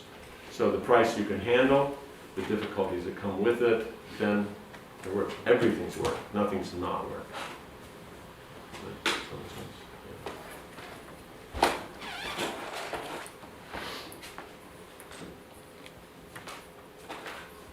In this regard, the word karamani in this verse is significant. Pṛthu Mahārāja's activities were not ordinary, but they were in relationship with the Supreme Personality of Godhead. Srila Rupa Goswami has advised that things which are favorable to devotional service should not be rejected, nor should activity favorable for devotional service be considered ordinary work or fruit of activity. For example, an ordinary worker conducts business in order to earn money for a sense gratification. A devotee may perform the same work in exactly the same way, but his aim is to satisfy the Supreme Lord. Consequently, his activities are not ordinary. So we have to always consider devotional service as not ordinary, because otherwise we say, well, it's devotional, and then we're being practical, is that the practical is the real thing, the substance, and devotional service is ordinary. But, you know, we're having a discussion about management, we never bring up about Krishna. It's because we take Krishna, that's ordinary. And management, now this is the special, this is the topic, this is the theme. No, Krishna consciousness is the actual special the theme. But we're applying that through management in relationship to. So how to be Krishna conscious, how to engage management in Krishna service. Does that make sense? So that's what he's able to do.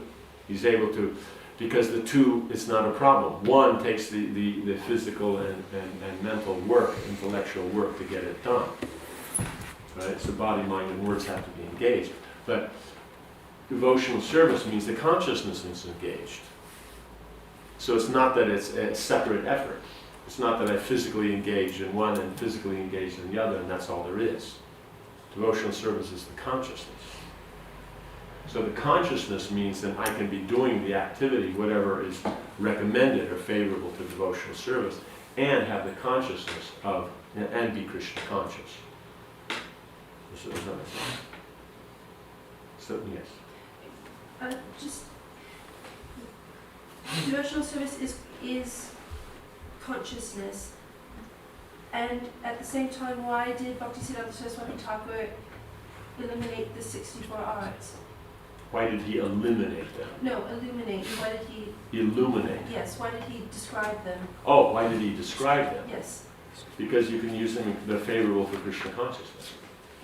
So in that case, would the art precede the consciousness? No, the art is the medium you use to express the consciousness. Right. So it's just like the occupation. Yeah. It's being used to express Krishna consciousness. Right. So that's why it says that those activities that are favorable for Krishna consciousness that we do.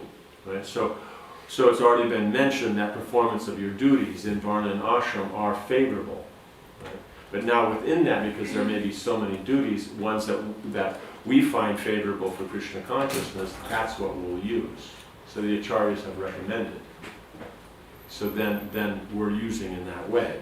So let's say like performing a karmakanda yajna, that is, specifically kamika, we may not be doing that because generally speaking it wouldn't be favorable for Krishna consciousness. Does that make sense? That. But it's not that it can't be done in Krishna consciousness, like we see Priyavrata and some of these other kings that Pṛthu Mahārāja did. I think it was explained before, and we'll see in the next two cantos, of how these great kings, they were performing their duties because that's expected from them. Like doing the Rajasuya sacrifice, you could say is kamyaka. Its source is material desire, because you don't have to do it. You can be a king, go your whole life and not do it. It's not like, going to court in the morning. That's something the king has to do. This is something he could go, lifetimes and not do. But, so doing it means you want a specific result. But for Yudhishthira Maharaj, he saw it as an opportunity that, since in the Rajasuya, the specialty of that is then you have to worship whoever's the greatest person in the assembly, that he can invite Krishna, get Krishna's association, and at the same time worship Krishna in front of all the other personalities, because he's going to have all the demigods, all the great sages, all the kings of the world. Everybody's going to be there. You know, it's a big event. So in front of everyone, he can establish that Krishna is the supreme worshipable person, deity. Right? So for him, then performance of this, even though all the rituals, mantras, and all that, and all the detail will be exactly the same as if it was being done from the material point of view, it's not karmakanda anymore. It may be described there, but it's not karmakanda. Now it's devotional service. That's what we're saying. It's not ordinary anymore. So we have the things. No, the work itself is what makes it, defines it. You're doing that work, then it's that work. No. You're doing something in connection with devotional service, it takes on the quality of devotional service. But how do we define? Because then we could say, oh, I can use anything. What's recommended? Right? Since we don't know what actually is devotional service, so we don't know what is actually favorable for devotional service. Therefore, if we make a decision, it may not turn out all right. Just like, let's say, if you let the 5-year-old make the menu, right? There's going to be a lot of candy. Right? Does that make sense? Yeah. So they don't know actually what's good for health, right? They just know it tastes nice. So we don't know what's good for devotional health. We just know what we have the taste for. That's why then we follow recommendations. So he says that he's performing the activity, but he says he's performing the duties of a Kshatriya. And then within that, what is favorable for devotional service. So the main thing that's favorable for devotional service is the proper consciousness, because that's what makes it devotional service. So much of the time it doesn't matter if it's within the recommended duties of Varnashram, it's generally never a problem. So the only time it becomes a problem is if doing that activity we can't be Krishna conscious. Then you would say it's unfavorable. But basically that's the whole point of Varnashram, is that there's nothing within it that's defined that's unfavorable. You can see Krishna in every aspect of it. But, especially as Vaishnavas and especially as Gaudiyas, then we take a much simpler approach. So then so many things that may be really important for others, even though they're devotees, we ourselves use a very simple form. But the point is we still follow all the duties. We just may do it in a simpler form. Does that make sense? But it's not that we neglect the duties. You have to know what the principle is and then be engaged in that activity based on that principle. Then if there's a simpler form, then you know what to do. You know what I'm saying? It's just like, let us say, one's hungry and one's in a facility that is, let's say one's in Puri, one has, contacts or this or that, and one can get all these varieties of Jagannath Prasad. So one might have, 5, 10, 15 different preparations, right? But the whole point is you're going to eat, right? Now you're remembering the Lord, by His mercy you're getting His Prasad, this, that, right? And so the devotional service is that attitude is there, and that you're taking Prasad. The detail may be is the kind of food you're eating, and this and that, and the quality of it. Now let's say you're traveling on the train, and you're hungry, and you go out into the station, and there's not a whole lot out there. Like there's one thing. So then that is gained, then by Krishna's grace you're having this, then remembering Krishna you're eating. So the spiritual benefit's the same. But the difference is it's only one preparation instead of 15. So that's a simpler form. Why? Because you know the importance of eating. Now, if you were going by simply taste, you might not buy that one preparation and might not eat. And then you'll have all the effects of not eating. Does that make sense? You'll become weak, you'll become tired, all these different things. But if you understand the importance of eating, and that eating is for the purpose of nourishment, therefore then you'll find something that gets as close to that as possible, and it's as simple. Does that make sense? So that's the difference. So you can have something very elaborate and very simple, but if you connect it all to Krishna, then it doesn't matter. They're the same. So then these very elaborate things that are there, if they're favorable and we would be normally doing them, then we use them. But if not, you can use the simpler form. But you have to know what you're doing to be able to cut it down. You can't just say, oh, we just chant, we don't follow the rules. That's a very ineffective way to decide what you're going to follow or not, because amazingly is that if it's connected with ourselves, we follow so many rules, and when it's connected with, Varnashram and Krishna and the standard austerities and customs of devotional service, that's where we cut everything out. So in other words, we leave our conditioning and drop devotional service. That's not even in our conditioning, we add Krishna to it because we've already made the distinction. These activities are devotional, these activities are practical. So what devotional I choose, I'll do. But all the practical ones, I'll take the whole package. I don't pick and choose. I don't decide, I'm not paying my mortgage. You pay the mortgage, but we chant, we don't follow the rules. Why are you paying the mortgage? You're giving all that money to the dirty, stinky, smelly karmis, why you're doing that. You're supporting all their sinful activities. This is nonsense. Why are you doing that? Is anybody saying that? Have you ever heard one devotee say that? No, never. But if we take it over to the recommendations in sadhana, then you may hear all kinds of stuff like that. Does that make sense? Yeah. So that's why then it first starts with what are the duties, what's recommended, Shastra says, then what our acharyas say, and then how, applying that to our situation, how then it works for us. So, okay, so we'll break here for not when he's actually doing. That's the uniqueness. Because in sadhana bhakti, then we're sometimes it's connected, sometimes it's not, sometimes we're remembering, sometimes not. And then when it gets to a major point, it's more steady. But then we see with Pṛthu Maharaj, then it's consistently on that platform. Right? So then that's what we call pure devotional service, because it's always connected to Krishna, always favorable to Krishna. So not that he didn't do all his kingly duties, he just did them all in connection with Krishna.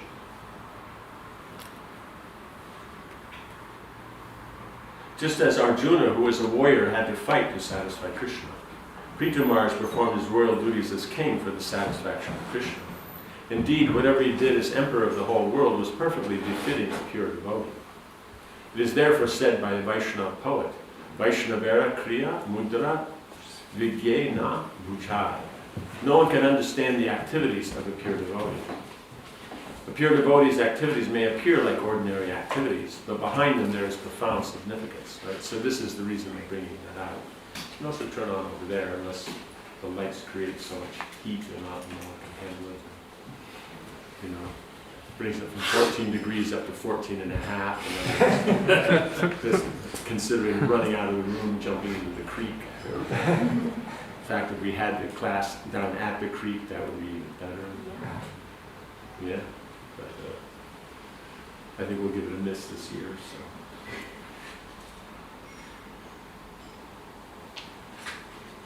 So see why Prabhupada is bringing up this not ordinary. Because the activity itself is a standard activity. Like what he's doing, the activities of a king are standard. All kings do this. But the difference is he's doing it connected to Krishna. That's what makes it unique. That's what makes it Krishna consciousness. Right? So sadhana and that's direct activity. So that the activity is not ordinary and it's connected to Krishna.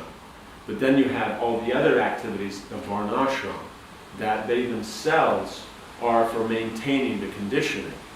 But when they're done in connection with Krishna, then they take on that transcendental nature, they become devotional service. Right? So one would say, oh, that's ordinary activity, but the point is the body is ordinary, so anything to do with the body is ordinary. But because it's connected to Krishna, that's what makes it special. Does that make sense? So those things that are more obvious, like when we're cleaning the temple, so we get a bucket, we get a rag, and we wipe the floor. then people will say that's devotional service. But if you go around the city, there's millions of people who get a bucket and a rag and wipe the floor.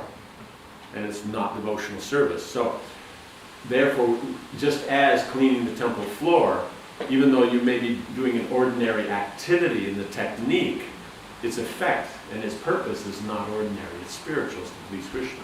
So in the same way, the duties of varnashram then fall into the same category. When they're connected to Krishna, then they become of value. If they're not connected to Krishna, they don't have that value. Does that make sense?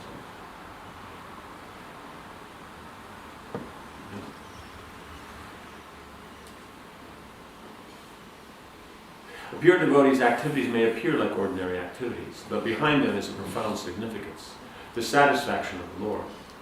In order to understand the activities of a Vaishnava, one has to become very expert.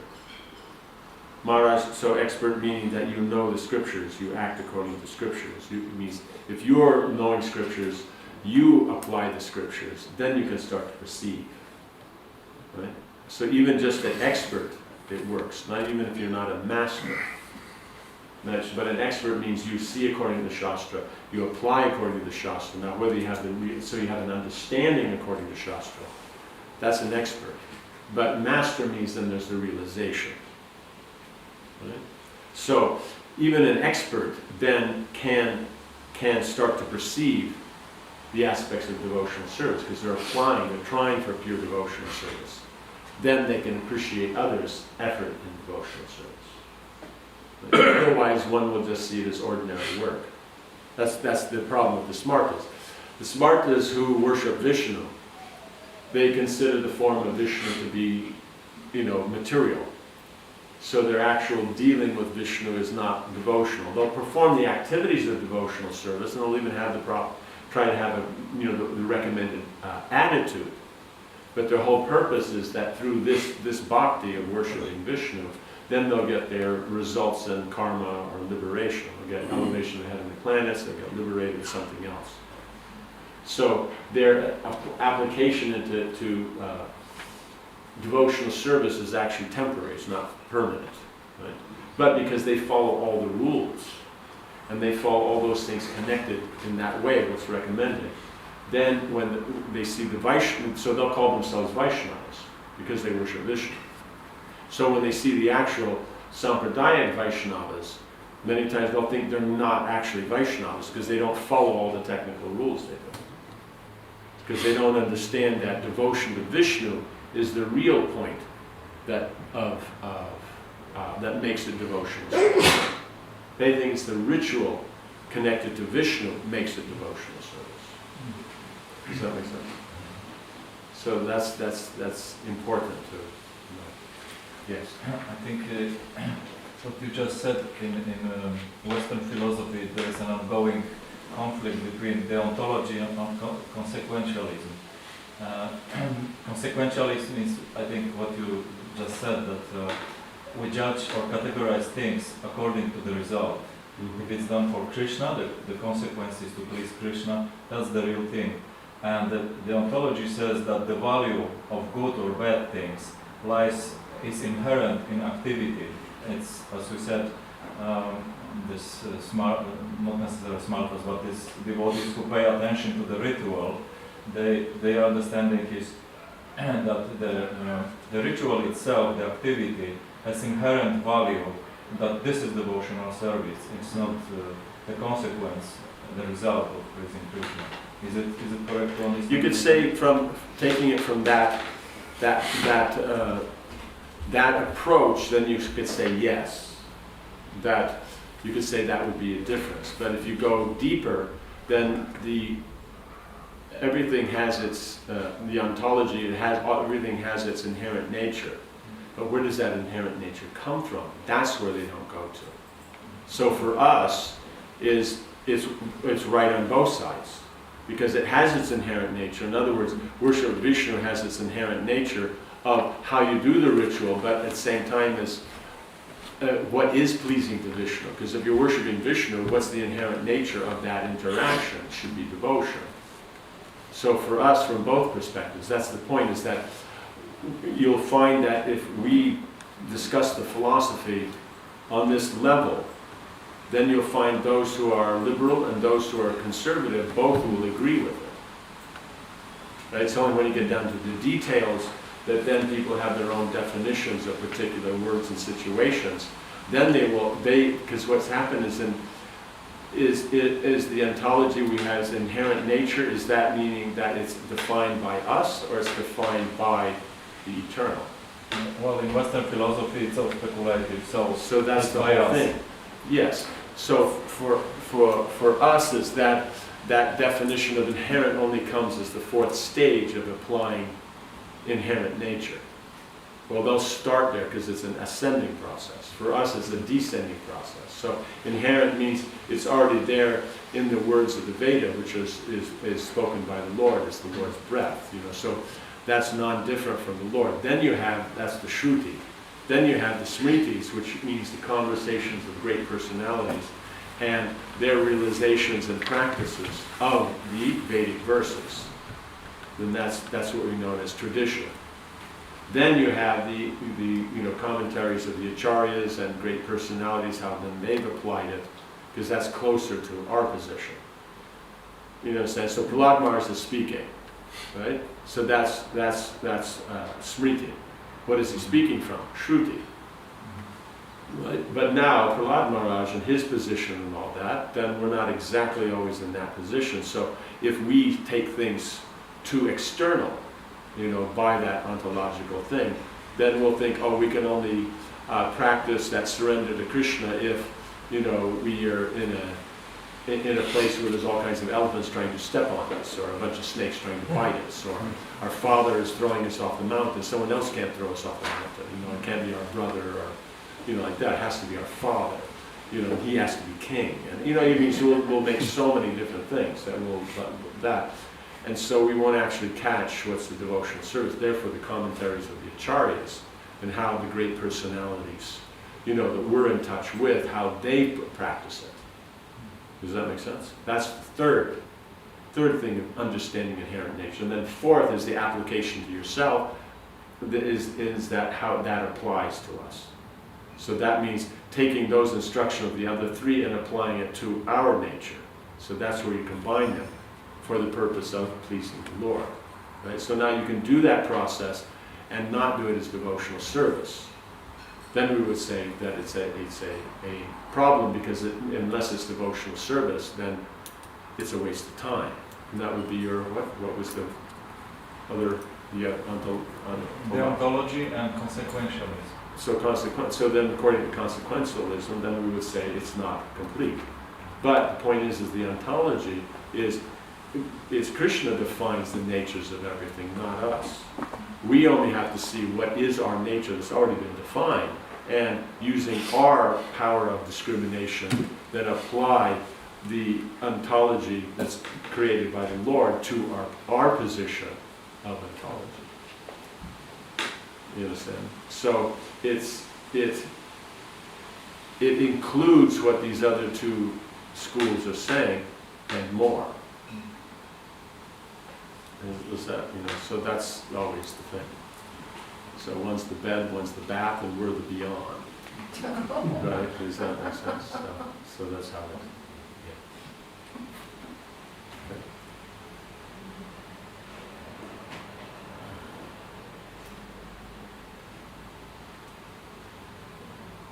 Mahārāja Pṛthu did not allow himself to function outside the institution of 4 varnas and 4 ashrams. Although as a Vaishnava, he was a Paramahamsa, transcendental to all material activities, right? So we see here is that we're being introduced in here already in the 4th canto, because this is the discussion of Maitreya, Muni, to Vidura. So Vidura's point was this: I've heard all the Vedic literatures and studied the Vedic literatures, right? As Dharmaraj naturally. So then, but the point comes up is that he wants to hear them in connection with the Lord. So he wants to see how at every point, in every situation, the Lord's connected. That brings about this discussion. So we already see in the 4th canto that we have the activities of the pure devotees, but it's basically we're seeing that the pure devotional service is there and the activities are there, so it's kind of balanced. In the third canto, like that, then we're seeing examples of people who are following the varnashram system, but there's more, more emphasis put on the varnashram side. But it's all about devotional service. But we have more detail there, so we see the connection. Now here we'll see 4th, 5th, 6th of great personalities, how they applied varnashram. And so you can see what are the details of varnashram, and you can see their performance of devotional service. But you don't so much see how their mentality at all the whole time. But you know that it's there, it's being explained. But when you start getting the 7th canto, 7, 8, and 9, they'll be emphasizing the consciousness of the great personalities and not the activities. The activities are the same. You understand? It's just where the emphasis is. So in this case, like up to this point, now we hear he's a Paramahamsa. The other ones we already know they're Paramahamsas, like with Priyavrata. And then how he'll, as a Paramahamsa, go into this. Does it make sense? Because when it starts off, you just see that Pṛthu is a king. But as you go, you see how he's a great devotee. But with Priyavrata, he's already a Paramahamsa. Now as a Paramahamsa, he's going into household life and that of a king. So you can't, then you have to, that's what you're learning, is how he maintains that consciousness. Right? So Pṛthu Maharaj has that consciousness, but we're seeing how he performs all the duties nicely as a king. So you can get that perfect example of how a king behaves, but as a pure devotee. Then you'll see the others, then it will be more emphasis on the consciousness and the various situations they're in and how they applied that. Does that make sense? So here it's like, as a king, how he deals, as a Krishna conscious king. The other one is about the Krishna consciousness. Does that make sense? It's subtle.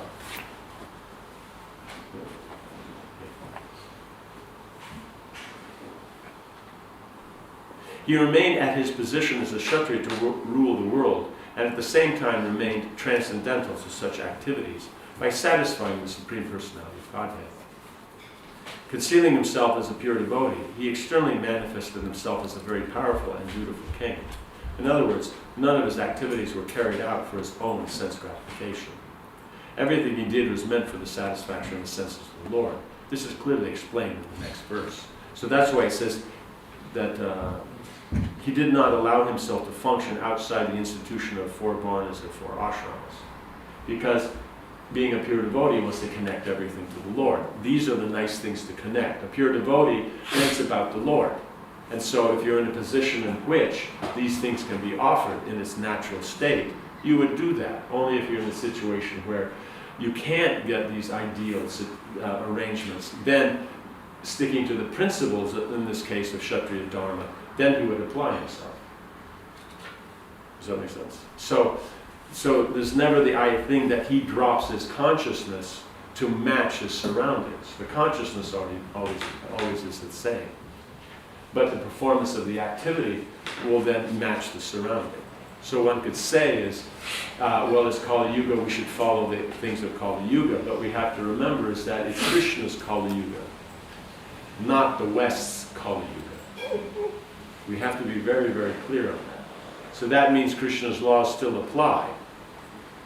It's just that in Kali Yuga, people don't follow it. It's not that they won't get the reaction, they just don't follow it. We're taking it as just normal life. No, it's going to hell in a bucket, in one of those buckets like we have, It's not even a nice bucket, right? So that things we have to understand is that he never breaks the varnashram rules. Now the forms, that means there's the principle of the varnashram. There's the rules and all that. But then there's the natural form of it. So when it's available, the natural form, we'll follow that. When it's not, we'll follow another. But it's never that we're not following varnashram. This idea that, we don't have to follow it. Where does Prabhupada ever say we don't have to follow it? Where does the scripture ever say we don't have to follow it? You understand? People say it all the time, but where do they get it from? Means as a vikarmi, right? Who knew about Varnashram before joining Krishna consciousness? Right? A handful of academics has heard the word. Who knows about Varnashram? Who would even know what the details of it are? Who would know the explanation? So the only reason we know is because we've learned it from Srila Prabhupada. Why would he explain it? And why would he spend so much purports explaining it if it was something that we just didn't do or didn't have to do? Wouldn't that be a waste of time? You could cut down the Bhaktivedanta purports by half, easily, if you dropped out all the elements of Varnashram. So if you did that, that means how much shorter it would be, and then Prabhupada could have finished that and moved on to other works. Right? No? Why would you waste your time? Yes. I said here that the most Pṛthu manifested as a great powerful king. Yes. But then you have the Calvinists. They had the idea that when you manifest opulence, that's the proof of your elevation. When you manifest. Yeah, as a devotee, when you manifest opulence, that's the proof of the grace of God, and that you are actually especially. It means that we do have that. Yeah. It means, in other words, that point is explained in the pastime with Vamanadev and Bali Maharaj. I think that would be in the 8th canto. So 8th to 9th, some people say. 8th canto. So then in there's a discussion on this very point. So then it's brought out that Krishna says, it means the point's being made that when the devotee has material desire, Krishna removes the facility. Or if he fulfills it, he does it in such a way to remove that desire. In other words, he'll fulfill the desire, but you shouldn't ask again. You know? The desire will means that one's interest in the material is fulfilled. And so then one moves on from there. But that only happens because it's connection with Krishna. Because the karmis are trying to fulfill the desire and they're not moving forward. But because the devotee connects to Krishna, even though it's materialistic, then that desire gets dealt with, but in such a way that you lose the material impetus. Right? But you're left with the interest in Krishna. So then that's the aspect of Hari where Krishna can take everything away. So if we have material desire, he tends to take everything away. Right? But then he says that's not the highest sign of his mercy. Then higher than that is that devotee who doesn't have material desire and he can engage all material facility in Krishna's service. Then Krishna gives so much. Right? So that aspect you can say, yes, is there, but it also has the other. So, because when you're dealing with Krishna, everything's good. If God's all good, then that means him taking away and him giving. You know, it was it the Lord giveth and the Lord taketh away, right? So that means both are good. Not that one's good, one's not, but it shows a higher ability. Now, the symptom would be not just that he gave that, but is the person able to maintain that and maintain that devotional attitude. But if we see with the facility, with that extra facility, if they get distracted from devotional service, then that aspect of that distraction, that's not the Lord's grace. That's Maya's grace. Because then by getting distracted, then you'll become miserable and then you'll turn to the Lord again, because then the point is that if you're getting distracted, then how will you take shelter of the Lord? Right? You took shelter before because you're miserable, then so much facility came. Now if you get distracted again from the Lord, then by taking away that facility, then you'll surrender to the Lord again. So then it's working on that principle of him taking away as this person. But if by getting, then one can use it all in Krishna service and do so many nice things, then that's sustainable. Then you could say that's Krishna's mercy. From that side, the more advanced level. Otherwise, then, they want so much, you get, and then you'll give, but it's done in such a way that you'll lose interest, because when he takes it away, then you'll see how unimportant it is. like a person like Kolavasa Sridhar, who was, I mean, really poor in that sense, but he was rich in his devotion. And but is it like his position is like that because he can't handle another, or he? No, it's the pure devotees is why get involved. Because for his service to Lord Chaitanya, he doesn't need more facility. So why get involved more? You know what I'm saying? So it's just a matter of the individual and how their particular service will unfold. So it's not a matter of that. These are the eternal associates, because for them it doesn't matter. See, it only matters for us. This aspect of Hari, where he takes or gives, it's only important to us. We want him to give, not take away. But for these great personalities like Yudhishthira, you could say basically, yeah, how much is lost? Who can claim that they have gained or lost more than Mahārāja Yudhishthira? Right? No one can say. You know, I think you could probably bring up Harishchandra, but then I'm not so sure about the devotional, scene in there. What's being brought out with him is his character, like that greatness of him.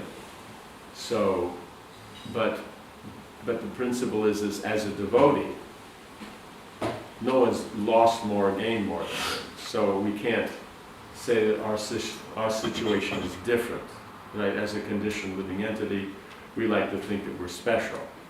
And so therefore my situation is special. No one else can understand it.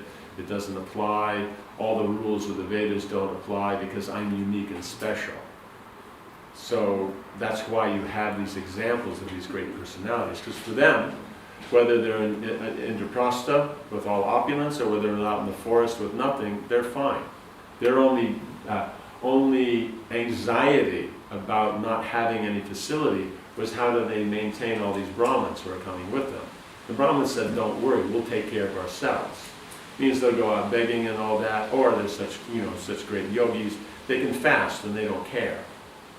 Like that. But he is a king and he's supposed to take care of the Brahmins. Therefore he wants to serve the Brahmins. Then he does that austerity to get that plate from the sun god, that then he can feed them all. But other than that, you don't hear of any other opulence that they have. It means as Kshatriyas they can take their weapons with them. They can't say you can't take your weapons. But the point is their clothes, all that kind of stuff, that's left. They're wearing all their clothes made from the bark of the trees, and they have their weapons and Draupadi's plate, and that's it. So that's all that's required for the service. So, and they're perfectly happy like that. As long as they have the association of each other and all that, they're happy. When Arjuna goes, then they're a little anxiety. But when he comes back, when Krishna comes, when Vidura visits, or like that, then they're very happy. For them it doesn't matter. But for the citizens, they're not going to be Krishna conscious under Duryodhana. Since they're there, they could do it. They're still at the age when it would be proper to do it. Therefore, then they will perform their duties as a king. Right? But as soon as it comes of age where then they don't have to do these things anymore, then immediately they go to the forest. So that's the whole point, is that duties are done. One doesn't go outside the institution of 4 varnas and 4 ashram, and according to what functions in your service, for the consciousness you have and the position you're in. But then you have to know the system to know how to situate yourself. So it requires that knowledge. So that's why it means one becomes very expert. Because one knows the varnashram system, one knows devotional service, you know how they go together. You know how devotional service accommodates anything else. How to connect that. Right? So you can discriminate. But you don't make the statement that karmic activities and vikarmic activities are equal. That piety and sin are the same. And that you can use anything in devotional service because the soul is transcendental. Yeah, the soul by tattva is transcendental, but if his consciousness is not transcendental, you deal with sin, you prelude it. You deal with piety, then you can and not connect to Krishna, you can get distracted. But dealing in Krishna consciousness, then the piety won't distract you. But you can't say that even if you're Krishna conscious, dealing with impiety won't distract you. Because if you were Krishna conscious, why would you engage in piety? Because impiety means what Krishna doesn't like. Piety means what Krishna recommends. Impiety means what Krishna doesn't recommend. So why would you try to equalize karma and piety and impiety? That means then there's something wrong there. You know, so due to attachment, one's intelligence was not functioning. Right? Does that make sense? Because that's what it says. If there's attachment in Gita, then the intelligence is lost. So that's why then Naishkarmya is a stable platform. Right? When one is working on Nishkam Karma Yoga, that's steady because one is able to perform the duties without attachment. But if you're performing duties with attachment, then the problem is the intelligence may not always be used. Therefore, we may not always be engaged in devotional service. Does that make sense? Because the intelligent thing is to do devotional service. Does that make sense? So that's what's trying to be. So he's a very powerful and dutiful king. But he's doing that because that's what it requires. If the king's not powerful, then citizens will do whatever they like, right? So what's the modern thing? Do whatever you like. Why? Because the government's actually not powerful. And then we make that into a philosophy. The Brahman, they would perform the Brahminical duties within that. So there's so many aspects of that can be done, right? It means the Brahman could be a yogic Brahman, he could just study and teach, he could do puja, he could do so many different duties. Does that make sense?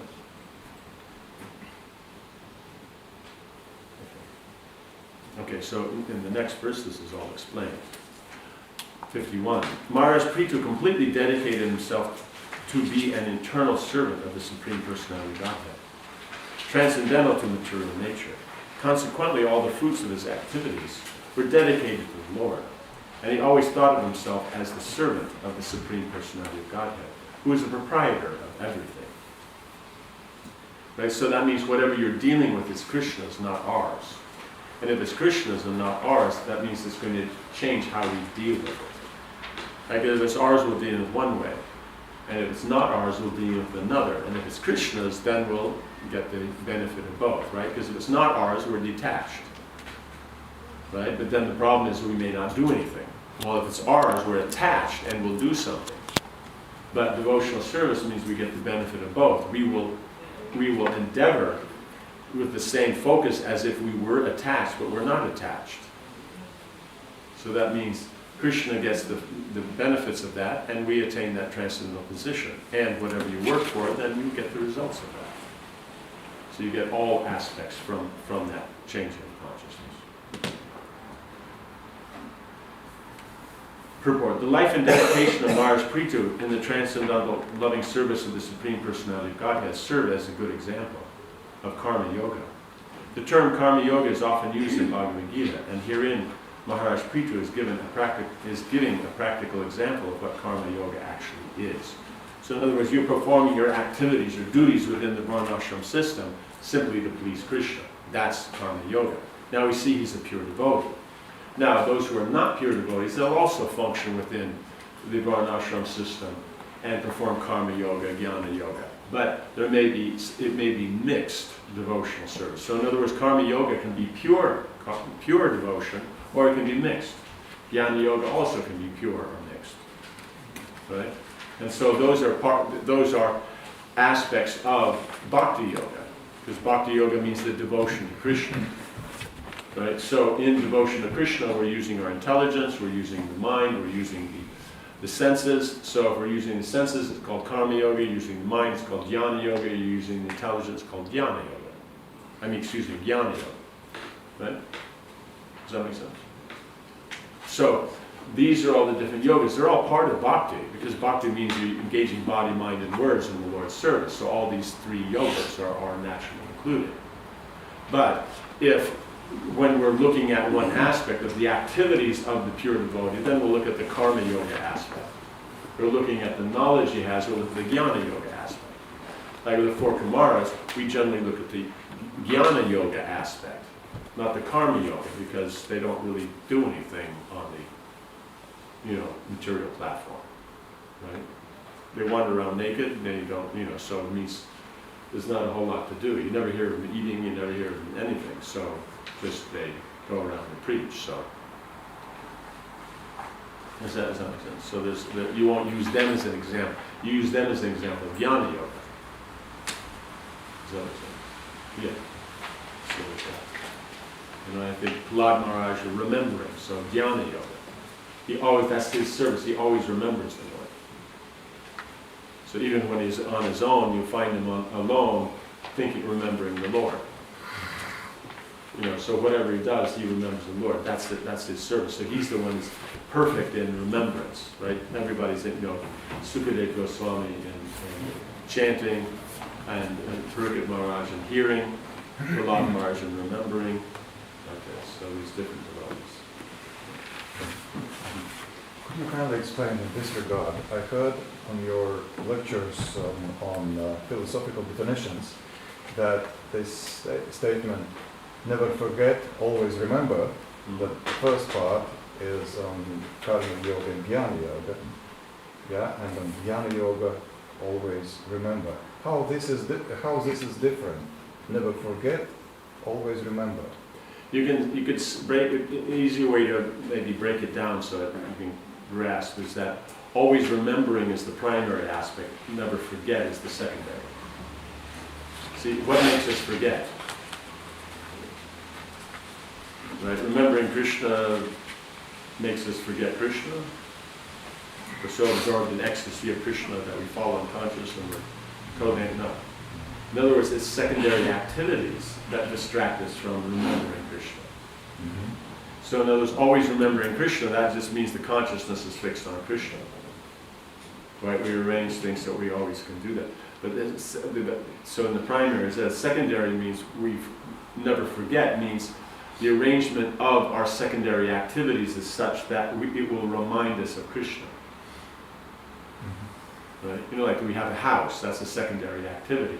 But in the house we put pictures of Krishna, the books are, how you say, we take the War and Peace and, how you give it to the local library and then we put in Bhagavatam and, stuff like that. So then it makes us remember Krishna. How we set the place up, how we do things like this and that. So like that, we make a distinction.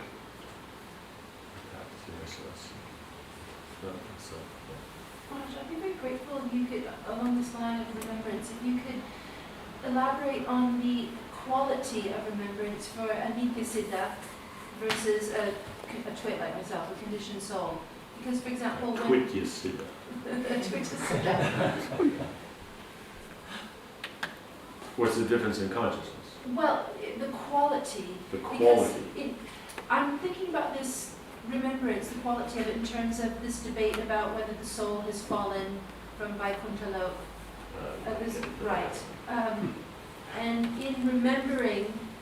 Well, just as a general discussion, that conversation is not actually a quality conversation. Right. Yes, I agree. That means, I think I just came across it today. Oh. Let's see if we have it.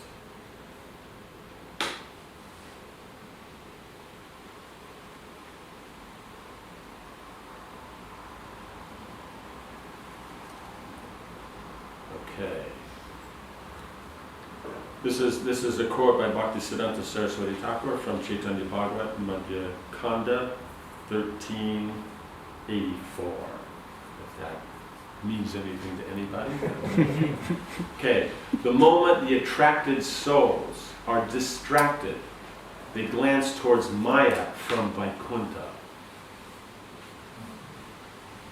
So basically that means all discussions on where they fell from has just been answered. The moment the attracted souls are distracted, they glance towards Maya from Vaikuntha. At that time, the universe is created and material enjoyment overcomes the constitutional duties of the living entities, belonging to the marginal potency of the Lord, and makes them averse to Krishna. This aversion to Krishna induces the conditioned souls to become bewildered with incomplete thoughts of Brahman and Paramatma. Yeah, it means, in other words, we see here, okay, this house, we like the house, but actually that it gives shelter. You know, it's comfortable, I like it, you know, high ceilings, I consider that shelter. It's too low, it's, you know, one of these ones, you reach up, touch the ceiling, I don't feel comfortable. Like that, you know. I mean, unless you're Maria Antoinette, you can't reach up and touch the ceiling anyway, so she can have lower ceilings, yeah.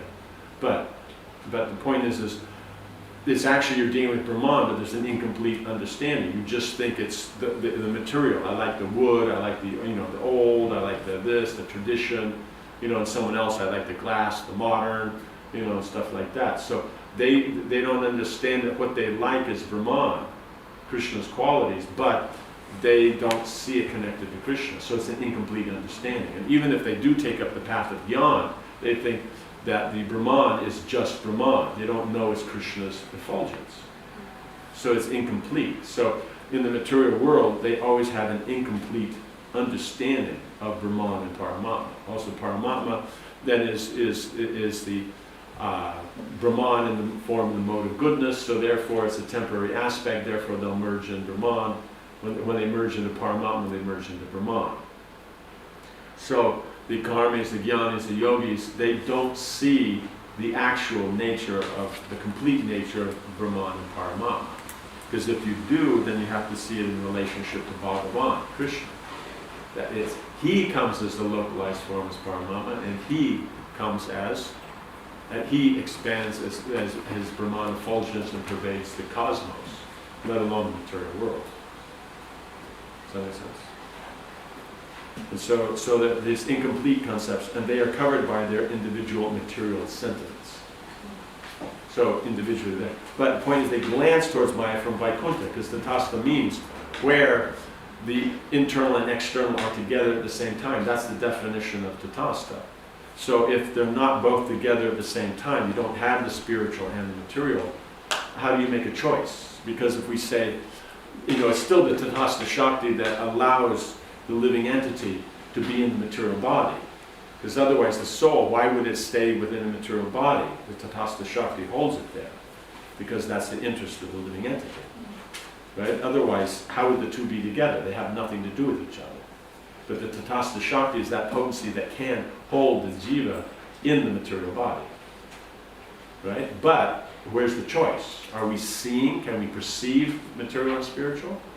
No. Only through practice we can.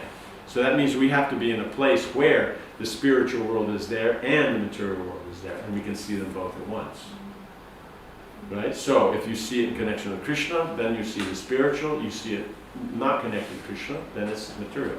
Right? Krishna he manifests the spiritual realm due to his Icha Shakti, his desire to enjoy, fulfill his desires. So therefore the Dham, the devotees and devotional, their interactions and all their paraphernalia, this is all manifest by the Icha Shakti because it pleases the Lord. Now, all those devotees, and they're going to do things. All those paraphernalia have a purpose and they do things. So when you apply them, you know, into something and they get results, that aspect is then the Kriya Shakti. Right? The Kriya Shakti supports the Icha in that it's an activity, by performance of it, you get a result that's offered to Krishna. Right? But now you have to have, those things have to exist. And there have to be the mechanics, the inherent mechanics of those things. Right? Means like we were saying, you have a bale fruit, so it's round, so round things can roll. That inherent nature, the round thing can roll, right, is then the Jnana Shakti, the existence of everything, right? Then the Kriya Shakti is that you roll it, and by rolling it, it's fun. And then the Icha Shakti is that that fun is for Krishna. You understand? Okay? Now, why we're getting into this is that what happens here when we glance across to Maya from Vaikuntha means we're seeing these spiritual personalities performing spiritual activities to please Krishna, so they're functioning under the Icha Shakti with the support of the Jnana and Kriya Shakti. We don't see the Icha Shakti. We only see the Jnana and Kriya. So we see the existence of things, and by performing activities with them, you get results from those things. And those things, then we see the value of them because they make us happy. That's seeing Maya. So even though you're seeing facilities, people, activities of the spiritual world, you're not seeing it as spiritual. So you're seeing it as material, so you're already seeing Maya. So that means now your birth in the material world has started. Does that make sense? So then, that means then you'll be transferred to the material world, and then we can just see, because all we see is that the Icha is me. We take it as ourselves, as it's my Icha. Therefore, then how the world works, the Jnana and Kriya, is great as long as it satisfies me. So Krishna consciousness is switching it to it satisfies Krishna. But the Jnana and Kriya don't change. The mechanics of them don't change.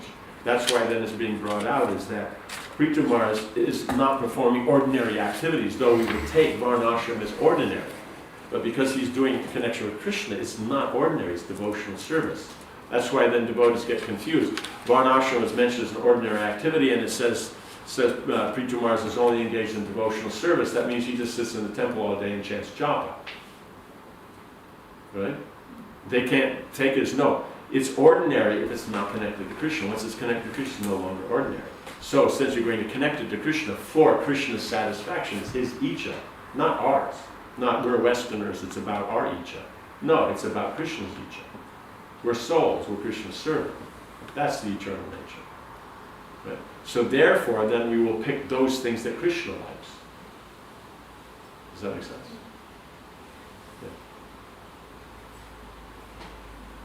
Does that make sense? So therefore it answers that the soul, that's how we get ourselves here, is by seeing the material world and not seeing the spiritual. So this consciousness that's being discussed here, that's then the thing that this movement is trying to teach. Like here it says, anyone can learn these methods simply by following examples of the members of the society. Right? So these methods of karma yoga and bhakti yoga are being broadcast all over the world by the International Society for Krishna Consciousness. Anyone can learn these, right, by following the examples. So taking the association of the devotees, that's what they do. So that organization of the International Society, that's what the managers and leaders do. But what are they doing? They're trying to manage it so that people can see the difference between our desire and Krishna's desire. Right? And therefore, then we will use the recommended activities to please Krishna as that medium. So if you're already doing a bona fide activity, you don't need to change it. Though, if you're not Krishna conscious, that bona fide activity is ordinary. Right? Because when we say ordinary, it means generic, we mean the material world. But here we mean what's recommended, like varnashram, human.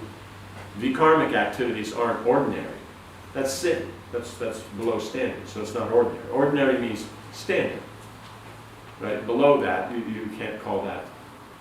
Is that what Yeah. you know, it's just like you have a plate of something and all that, it's just regular food. You know, that's just ordinary. Everybody eats that every day. You drop it on the ground, it's below standard. It's not ordinary anymore. But the dog will eat it, he's happy. You know what I'm saying? So in other words, the vikarmic things, these are the activities of the animals. But selected animals, certain animals eat meat, certain animals do this. You know, pigeons have sex 80 times a day. You know, nobody else does that. So that's the whole thing, is that they have their position, and for them that's normal. Right? So if we're taking the vikarmic activities and saying we're Westerners, this is normal, this is standard, it's the same as doing pious activities recommended in the Veda, then we're saying, then you should actually be saying, we're animals, we identify as animals, and we're not willing to give up this tendency or proclivity towards, you know, being an animal. And so therefore within, you know, our animal, you know, position, then we'll serve Krishna. But it's about being an animal, not about being a devotee.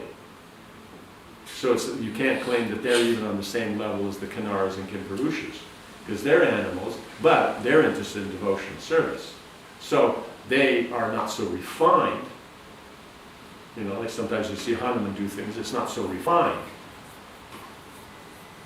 But the point is he's just fully absorbed in the Lord. So it's pure devotional service. So he's engaged his animal nature in pure devotional service. So you think of it as a pure devotee, not as an animal. So when you identify as a devotee, think as a devotee, then that's what, you know, and pure devotional service is standard. That's what we're looking for. That's what the society is for. But if we say, no, I'm a Westerner, and therefore, you know, I have my rights to do Western stuff, then that means then you're focusing on the animal part. And that's kanista adhikari. You know? Like that. We're not talking about pure devotional third-class devotees. Like in Chaitanya Charitamrita, you see there are those that they may be third-class devotees, or like in the beginning of the movement, Prabhupada said, all my devotees are pure devotees. So even though they don't know Shastra much and this and that, but they're so committed that they're pure devotees, even though they may be neophytes. But this, where you identify as a Westerner, then we're talking about, you know, we're not even talking Bhajana Kriya, Vaishnava association. Faith is a little bit less because we don't actually have faith in the process. It's kind of like we're situating ourselves on a Gyata Sukriti. You know, we're karmis, but, you know, we chant, take some prasad. You know, and so yes, if they do that, great. With time, they will develop that faith. And they will then take up pure devotional service. But you can't equate them the same. That's wrong. It's cheating. You can't say the two are the same. Is that what you're saying? Yeah. Yes. Maharaj, can the statement looking from Vaikuntha be taken as consciousness untouched by gunas but without prema? Yes. So we are not talking You're on the about liberated geographical position, you know, Vaikuntha. I mean, Vaikuntha means this. See, the point is we take it that Vaikuntha is a place Exactly. only. But the point is then there's the consciousness of those who are in that place. So the Nitya Siddhas means their consciousness has not strayed from being directed towards Krishna. So directing it towards Krishna, then they go from that tatastha position, means that liberated position of neutrality to the positive of prema. Right? And so coming to that position of prema, they're called Nitya Siddhas. Now if you go from that tatastha position and you glance towards Maya, then you go into Maya, then you're called Nityapada. But why can they use the term Nitya? Because the point is the soul is eternal, so the material world is a temporary position for it. Therefore, it's that consciousness, material consciousness, started before you were in the material world. Therefore, the term anadi is used. But if we argue over anadi, trying to say that means we've been here eternally, it just means, how can you be here materially? Every breath of Mahavishnu, you come and go. You know, and then when he breathes out, before Brahma does the creation, all the jivas are all on the platform of Vasudeva Sattva, but not the Krishna conscious Vasudeva Sattva, meaning that they're interested in bhakti, but they're all conscious of the Supreme Lord, conscious of themselves, conscious of the creation, because they're on the platform of Vasudeva. They can see everything. But as soon as Brahma creates it, does everything, then everybody goes, all right, you know, and then goes back to their wherever they were. You know? In other words, they just sit there until it happens. And then they get distracted by their, you know, material sentiments and so on. Then they identify there. So in other words, in that platform of Vasudeva Sattva, they still have the concept that I'm the controller and enjoyer. So the karma sharir is still there. But the stula sharir and the Sattva-linga sharir are not. They're just souls floating around. But they still have that conscious I'm the controller and enjoyer. That's what's been developed when it was in the platform of Vaikuntha. From that tatastha position in Vaikuntha, one developed I'm the controller and enjoyer. That's what brought you here. If they never developed that and just continued the natural attraction towards Krishna, right? Because the soul's natural position is to be attracted, because the part's always attracted to the whole. Right? You know, kids are always attracted to parents. You know, it's just the way it works. Does that make sense? So, therefore, if they continue that, then they develop prema, and then they're on that nitya-siddha platform. If they don't develop, they don't move that direction, they move the other direction, then they end up here. Then by following that process of seeing everything connected to Krishna, that's how you get back up to that neutral platform, that then from there, that attraction to Krishna is there, and then you can come to the platform of prema. So the result of prema, of sadhana, is you develop attraction to Krishna. Then from cultivating attraction for Krishna in the association of the eternal associates, then you're going to develop prema. Does that make sense? Yeah, so that's what you're doing. That's what's going on. So it's, one has to understand the position, but it's the same thing. So all we're doing is applying that here within the context of the Kshatriya. That as a Kshatriya, therefore he sees the environment he's in, the activities he's in, and the results gained from that, all for the satisfaction of the Lord. Therefore he's acting as a liberated soul would, who is interested in developing prema. Does that make sense? So he's doing the activity that you would do in the spiritual world. Here, in principle. He's working with the material energy, he's working with the material body, but the whole consciousness in doing that is that of the Lord. Does that make sense? So he's in Vaikuntha basically. So he's actually in Vaikuntha by consciousness. Because material energy is only called the material energy because, or material world, because of our consciousness. If we're on the transcendental platform, it's Krishna's inferior Brahman. Right? Everything's Brahman, this is an inferior Brahman.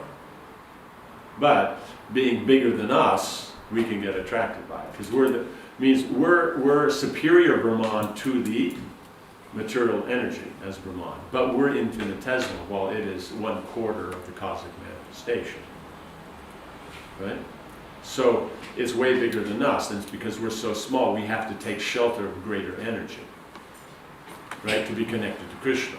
So then, if we take shelter of the internal potency, right, means of devotional service, in that way then we're connected to Krishna, and then we taste happiness.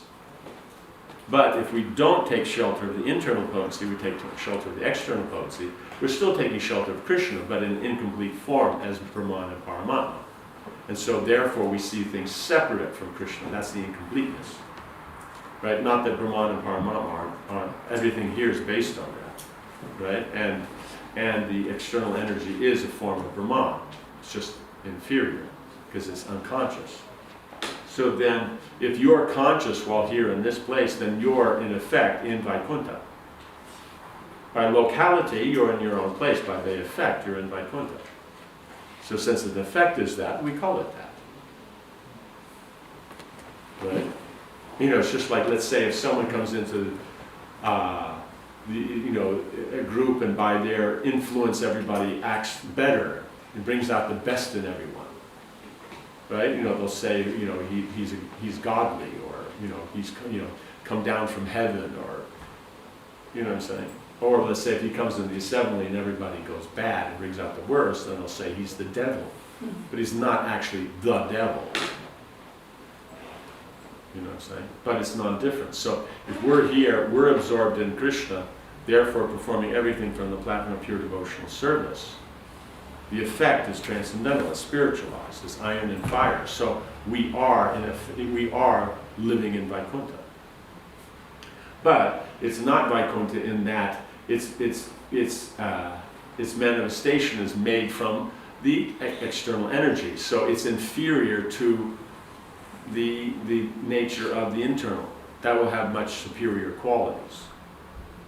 You know what I'm saying?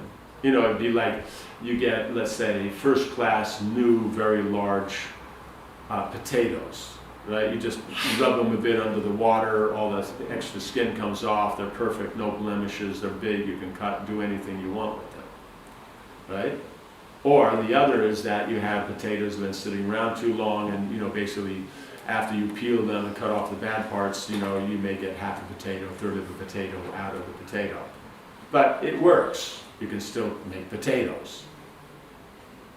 Does that make sense? So that's the difference, is that it doesn't have the refinedness and the high qualities of the spiritual world.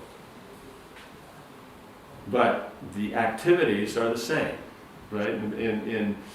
In Nanda Baba's house, Mother Yashoda, when she cooks for Krishna, still puts a pot on the fire and puts things in the pot and uses a spoon to stir them around.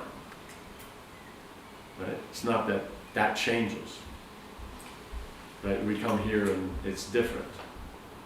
You know, over there they just, you know, they just wish it was there and then it manifests on the table. No, that's for the siddhas, and that's for, you know, the material world. And how you say,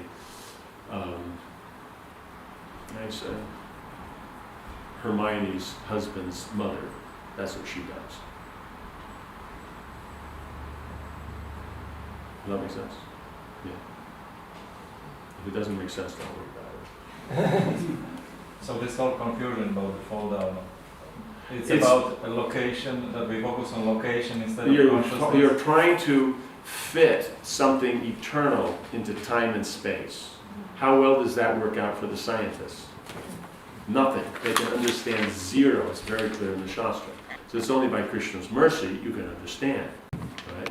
So that means it's only by consciousness you can understand. If you're trying to use your intelligence and logic to understand, you could go on for billions of lifetimes and you'll still never understand it. You could be the smartest person, you'll never understand it. Because it's not from here. You didn't fall from here. You can't understand it. And so sense, it's like this. If saying that statement, you understand and appreciate, you know what Bhaktisiddhanta Saraswati Thakur said or what Prabhupada said, like that, because they make these statements. You know, all the acharyas make these points. If you understand that and move on, because the point is it doesn't matter technically how we fell. It just means that we turned our attention from Krishna and thought that activities and results of activities were for our satisfaction instead of situations and activities and results are for Krishna's satisfaction. That's how we got ourselves here. In other words, we're envious of Krishna. He is the Icha Shakti serving him. We're envious. We want him to serve us. We're not envious that, you know, if you cook something that it gets cooked. You put it in a pot on the fire, it gets cooked. We're not envious of that. We're envious of that why after cooking it, it goes to Krishna and not to me. So that's why then the form in the material world is like a reflection. It has the same activities, same forms, same values. Right? How can we understand Krishna book? There's families, there's mothers, fathers, there's children, they have wealth, they have homes, they have clothes, they have ornaments. That wasn't our problem. We liked all that. We just wanted it for us to learn Krishna. So therefore we come here and then we get to do all that here. Now when we learn that you're not supposed to do that for ourselves but for Krishna, then that's what the example is here. Now one can say, yeah, but you know, I have more stuff than others, how do I engage it? Anyone's got more stuff than Pṛthu Mahārāja? You know, the last verse that made the point. Whatever he did as emperor of the whole world, not emperor of France, and that means, you know, emperor of, you know, Rome, or emperor of Macedonia, or, you know, emperor of the Middle Kingdom. You know, you ever been to Sion? Right, it's out in the middle of nowhere. I mean, literally nowhere. In fact, you haven't even heard of it. But the emperor, you know, the first emperor, that's where he was, of China. We don't even know the place. You've probably heard of the terracotta soldiers. That's in Sion. It's out in the middle of nowhere. You know, it's like saying, you know, the first emperor of America was from St. Louis. It's like, where's that? You know, it's like, I've heard of it, but, you know, you say New York, Los Angeles, okay, you know, D.C., I understand that.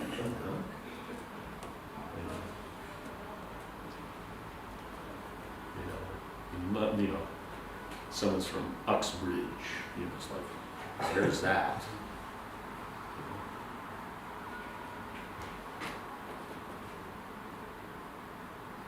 Does that make sense? Yeah. So Therefore, if someone now wants to get into detail, how could you fog it, then you're totally unqualified for the discussion. You understand? Because then they're trying to identify according to time and space and their own mundane logic, their own intelligence, meager intelligence, then how to do. Because we have to remember it. Yeah, does that make sense? So, therefore, then the rule is don't discuss this. It's not a topic of discussion. It may come up in a discussion of something else as an example, but it itself as a topic of discussion, all the Vaishnava acharyas, the other sampradayas, when the question came up to write papers on this, then the other sampradayas were approached, they're scholars, and they said our acharya said not to discuss about this. So they don't. So the Madhurishis, they wouldn't discuss it. They said that, if you want to, talk about what your idea is, we'll listen. But they weren't going to bring anything up. So, therefore, our Acharya says that it's not for discussion. The point is understand the Krishna conscious aspect of it, that you can do. But if you want to try to nail down the time and space and, Thursday afternoon at 4 o'clock, between crumpet 2 and crumpet 3, then you looked across and sitting on the other side of the table was Maya, and she, smiled, and that was it. You dropped your crumpet, and the rest is history.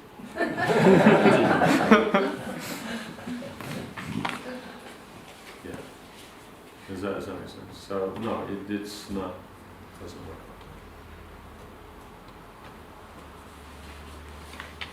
Is that okay?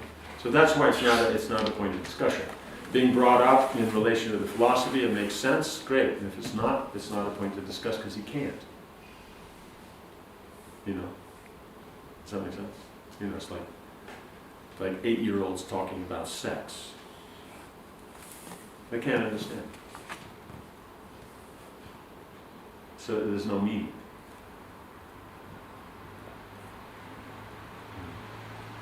Does that make sense?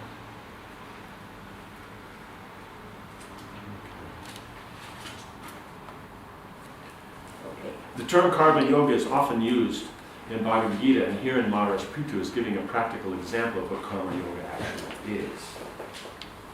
The first requirement for the proper execution of karma yoga is given herein. Phalam brahmani sannyasya, or vinyasya. One must give the fruits of his activities to the Supreme Brahman, Parabrahman, Krishna. By doing so, one actually situates himself in the renounced order of life, sannyas. Right? So here, the Supreme Brahman, Parabrahman, and Krishna. So he gets all Brahman, Parabrahman, and Bhagavan all together. But they're all, Supreme Brahman means Krishna.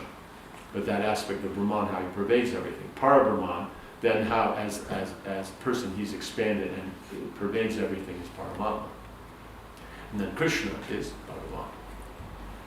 Right? So always, this is how we apply. By doing so, one actually situates himself in the renounced order of life, sannyas. As stated in Bhagavad Gita 18.2, giving up the fruits of one's activities to the Supreme Personality of Godhead is called sannyas. Kamyanam karmanam nyasam sannyasam kavayo viduhu. Sarva karma phalam tyagam prahus tyagam vichakshana. To give up the results of all activities is called renunciation, tyag, by the wise. And the state is called the renounced order of life, sannyas, by great learned men. Although he was living as a householder, Pṛthu Mahārāja was actually in the renounced order of life, sannyas. This will be clear in the following verses. Right? So here is that when you give up, here it says all activities, then that's called renunciation, right? That you're giving it up, that's renouncing it. The state of, in which one is doing that, that's sannyas. Does that make sense? So someone on the platform of sannyas means in their consciousness everything's for Krishna. Then that means the results of all activities are given up for Krishna. Right? That's sannyas. So by performing that activity of renunciation, then they're always doing that. Right? Does that make sense? You also have the aspect that you'll see that in the purports to that verse, and Prabhupada will bring up the point, is that if you're not giving up the results of all activities, you think that they're yours, and then once getting them, then you give them to Krishna, then that's called being situated in renunciation. But when you give up all activities for Krishna, to renounce all of them, that situation is called sannyas. You understand the difference? It'll be given to Krishna, but it's a matter of the consciousness. Are you working for Krishna already? That's Nishkam Karma Yoga. Right? It means I have no attachment to the results, I'm working for Krishna. Sakam Karma Yoga means I'm working for myself and I give the results to Krishna. Right? So in other words, it's not the renunciation, it's the situation in that renunciation that makes it sannyas. That you give it to Krishna, that's renunciation, you see it in both. But being situated in sannyas means that the consciousness is always in that state. So, as pointed out here, as a householder, he can be situated like that and always absorbed in doing everything for Krishna. So he's technically sannyas. So actually the purpose of the Vedic culture is to be whatever varna or ashram you're in, according to the situation that's favorable for what you have, then you're absorbed in the aspect of sannyas, in pure devotion, because you can't be on that platform unless you're absorbed in pure devotion. So only pure devotees can be situated on the sannyas platform. Right? So it's not even the renounced order itself is technically sannyas. It's the order in which it makes it the easiest to do that. Right? It's like obligatory that you're going to be endeavoring for that. In other words, the sannyas is trying to be renounced and connect everything to Krishna. Now whether he's situated, that state of sannyas, that then will come to practice. Right? So in the Vedic situation, everybody in every varna and ashram could be situated in the state of sannyas, because they're all pure devotees. That's what varna ashram, that's what the Vedic system is for. So then to say that, we don't need this Vedic system, it's archaic and all that, means we lack the proper understanding of what actually is being given. Right? So we see we're on 4th canto, but it's still pointing these things out. Right? So from the first verse, it's pointing it out. Bhagavad Gita is pointing this out. So the Vedic literatures, this is what they point out. Since the Bhagavatam is the essence, it's all about seeing Krishna in everything. Right? Vedanta Sutra, here it does through nice examples in the stories, see the great personalities, the lives of the great Vaishnavas. Vedanta Sutra does the same thing, but it does it by taking every word that people value and therefore see things either connected to Krishna or not by these words, and shows how they are connected to Krishna. Does that make sense? That's all it's doing. Any word in the Shastra that by using it, then you can take you away from Krishna and say it's Brahman or Paramatma, it's not Bhagavan, or there is no, it's all about karma, you don't have to worry about the Supreme. Any of those words, that's what Vedanta Sutra defines in relationship to the Supreme, in relationship to Krishna. Right? So then Bhagavatam just shows an example of how people who think like that, who have the proper Vedantic view, how they act, that's the Bhagavatam. The activities that they follow, that you'll see in all the other literatures. Devotional service will be mentioned, but in Bhagavatam, the two go together. It's not going to mention something unless it's connected with devotional service. Does that make sense? Did I understand it correctly? Does it mean that Sakama Karma Yoga is a stage of Tyaga and Nishkama Karma Yoga is a stage of sannyas? Yes. But it's not dependent upon what varna or ashram you're in. That's the difficulty with the Vedic system, is you have all these things that typically can go along together, but they don't have to. Does that make sense? So typically you would have someone who's married, they would have so many material desires, so they would be on Sakam as a neophyte devotee.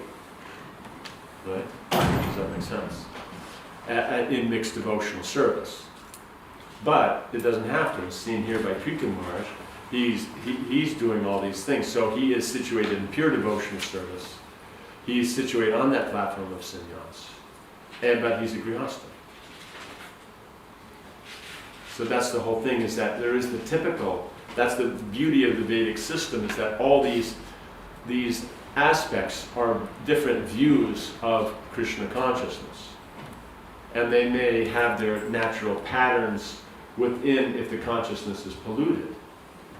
But at the same time, as they also have, they can be independent of that, because bhakti is independent. So when they touch bhakti, they become independent of these. So saying that, okay, the grihasta can only do this and so can only do that, that aspect of the rules, then that's the thing. But you have to be situated on that. You can't be a neophyte grihasta in mixed devotional service and claim that you can do the activities of someone on a higher level because you're chanting Hare Krishna. Does that make sense? You can't do that. If your consciousness is on that level, yes. But then you won't say it like that. You'll just be doing it and people won't even notice. But if they do notice, then you'll explain the devotional part of it. Because if one says, oh, I chant, I don't have to follow the rules, then that means that by following the rules, that's lower, and not following the rules is higher. Therefore, if I don't follow the rules, I'll be more advanced. Therefore, why should I follow the rules? So by using that as a philosophy, you break down the system of authority and the system of discipline, and the structure, culture, economics, community, family, everything. And then at the same time, then the same individuals will be in anxiety, oh, why don't we have community, why don't we have families, we have to work on all these relationships, relationships are so important. They're not discussing it from the Vedic point of Sambandha Avidya Prayoja, where Sambandha means relationship. They're getting it off the internet. Dr. Phil or something.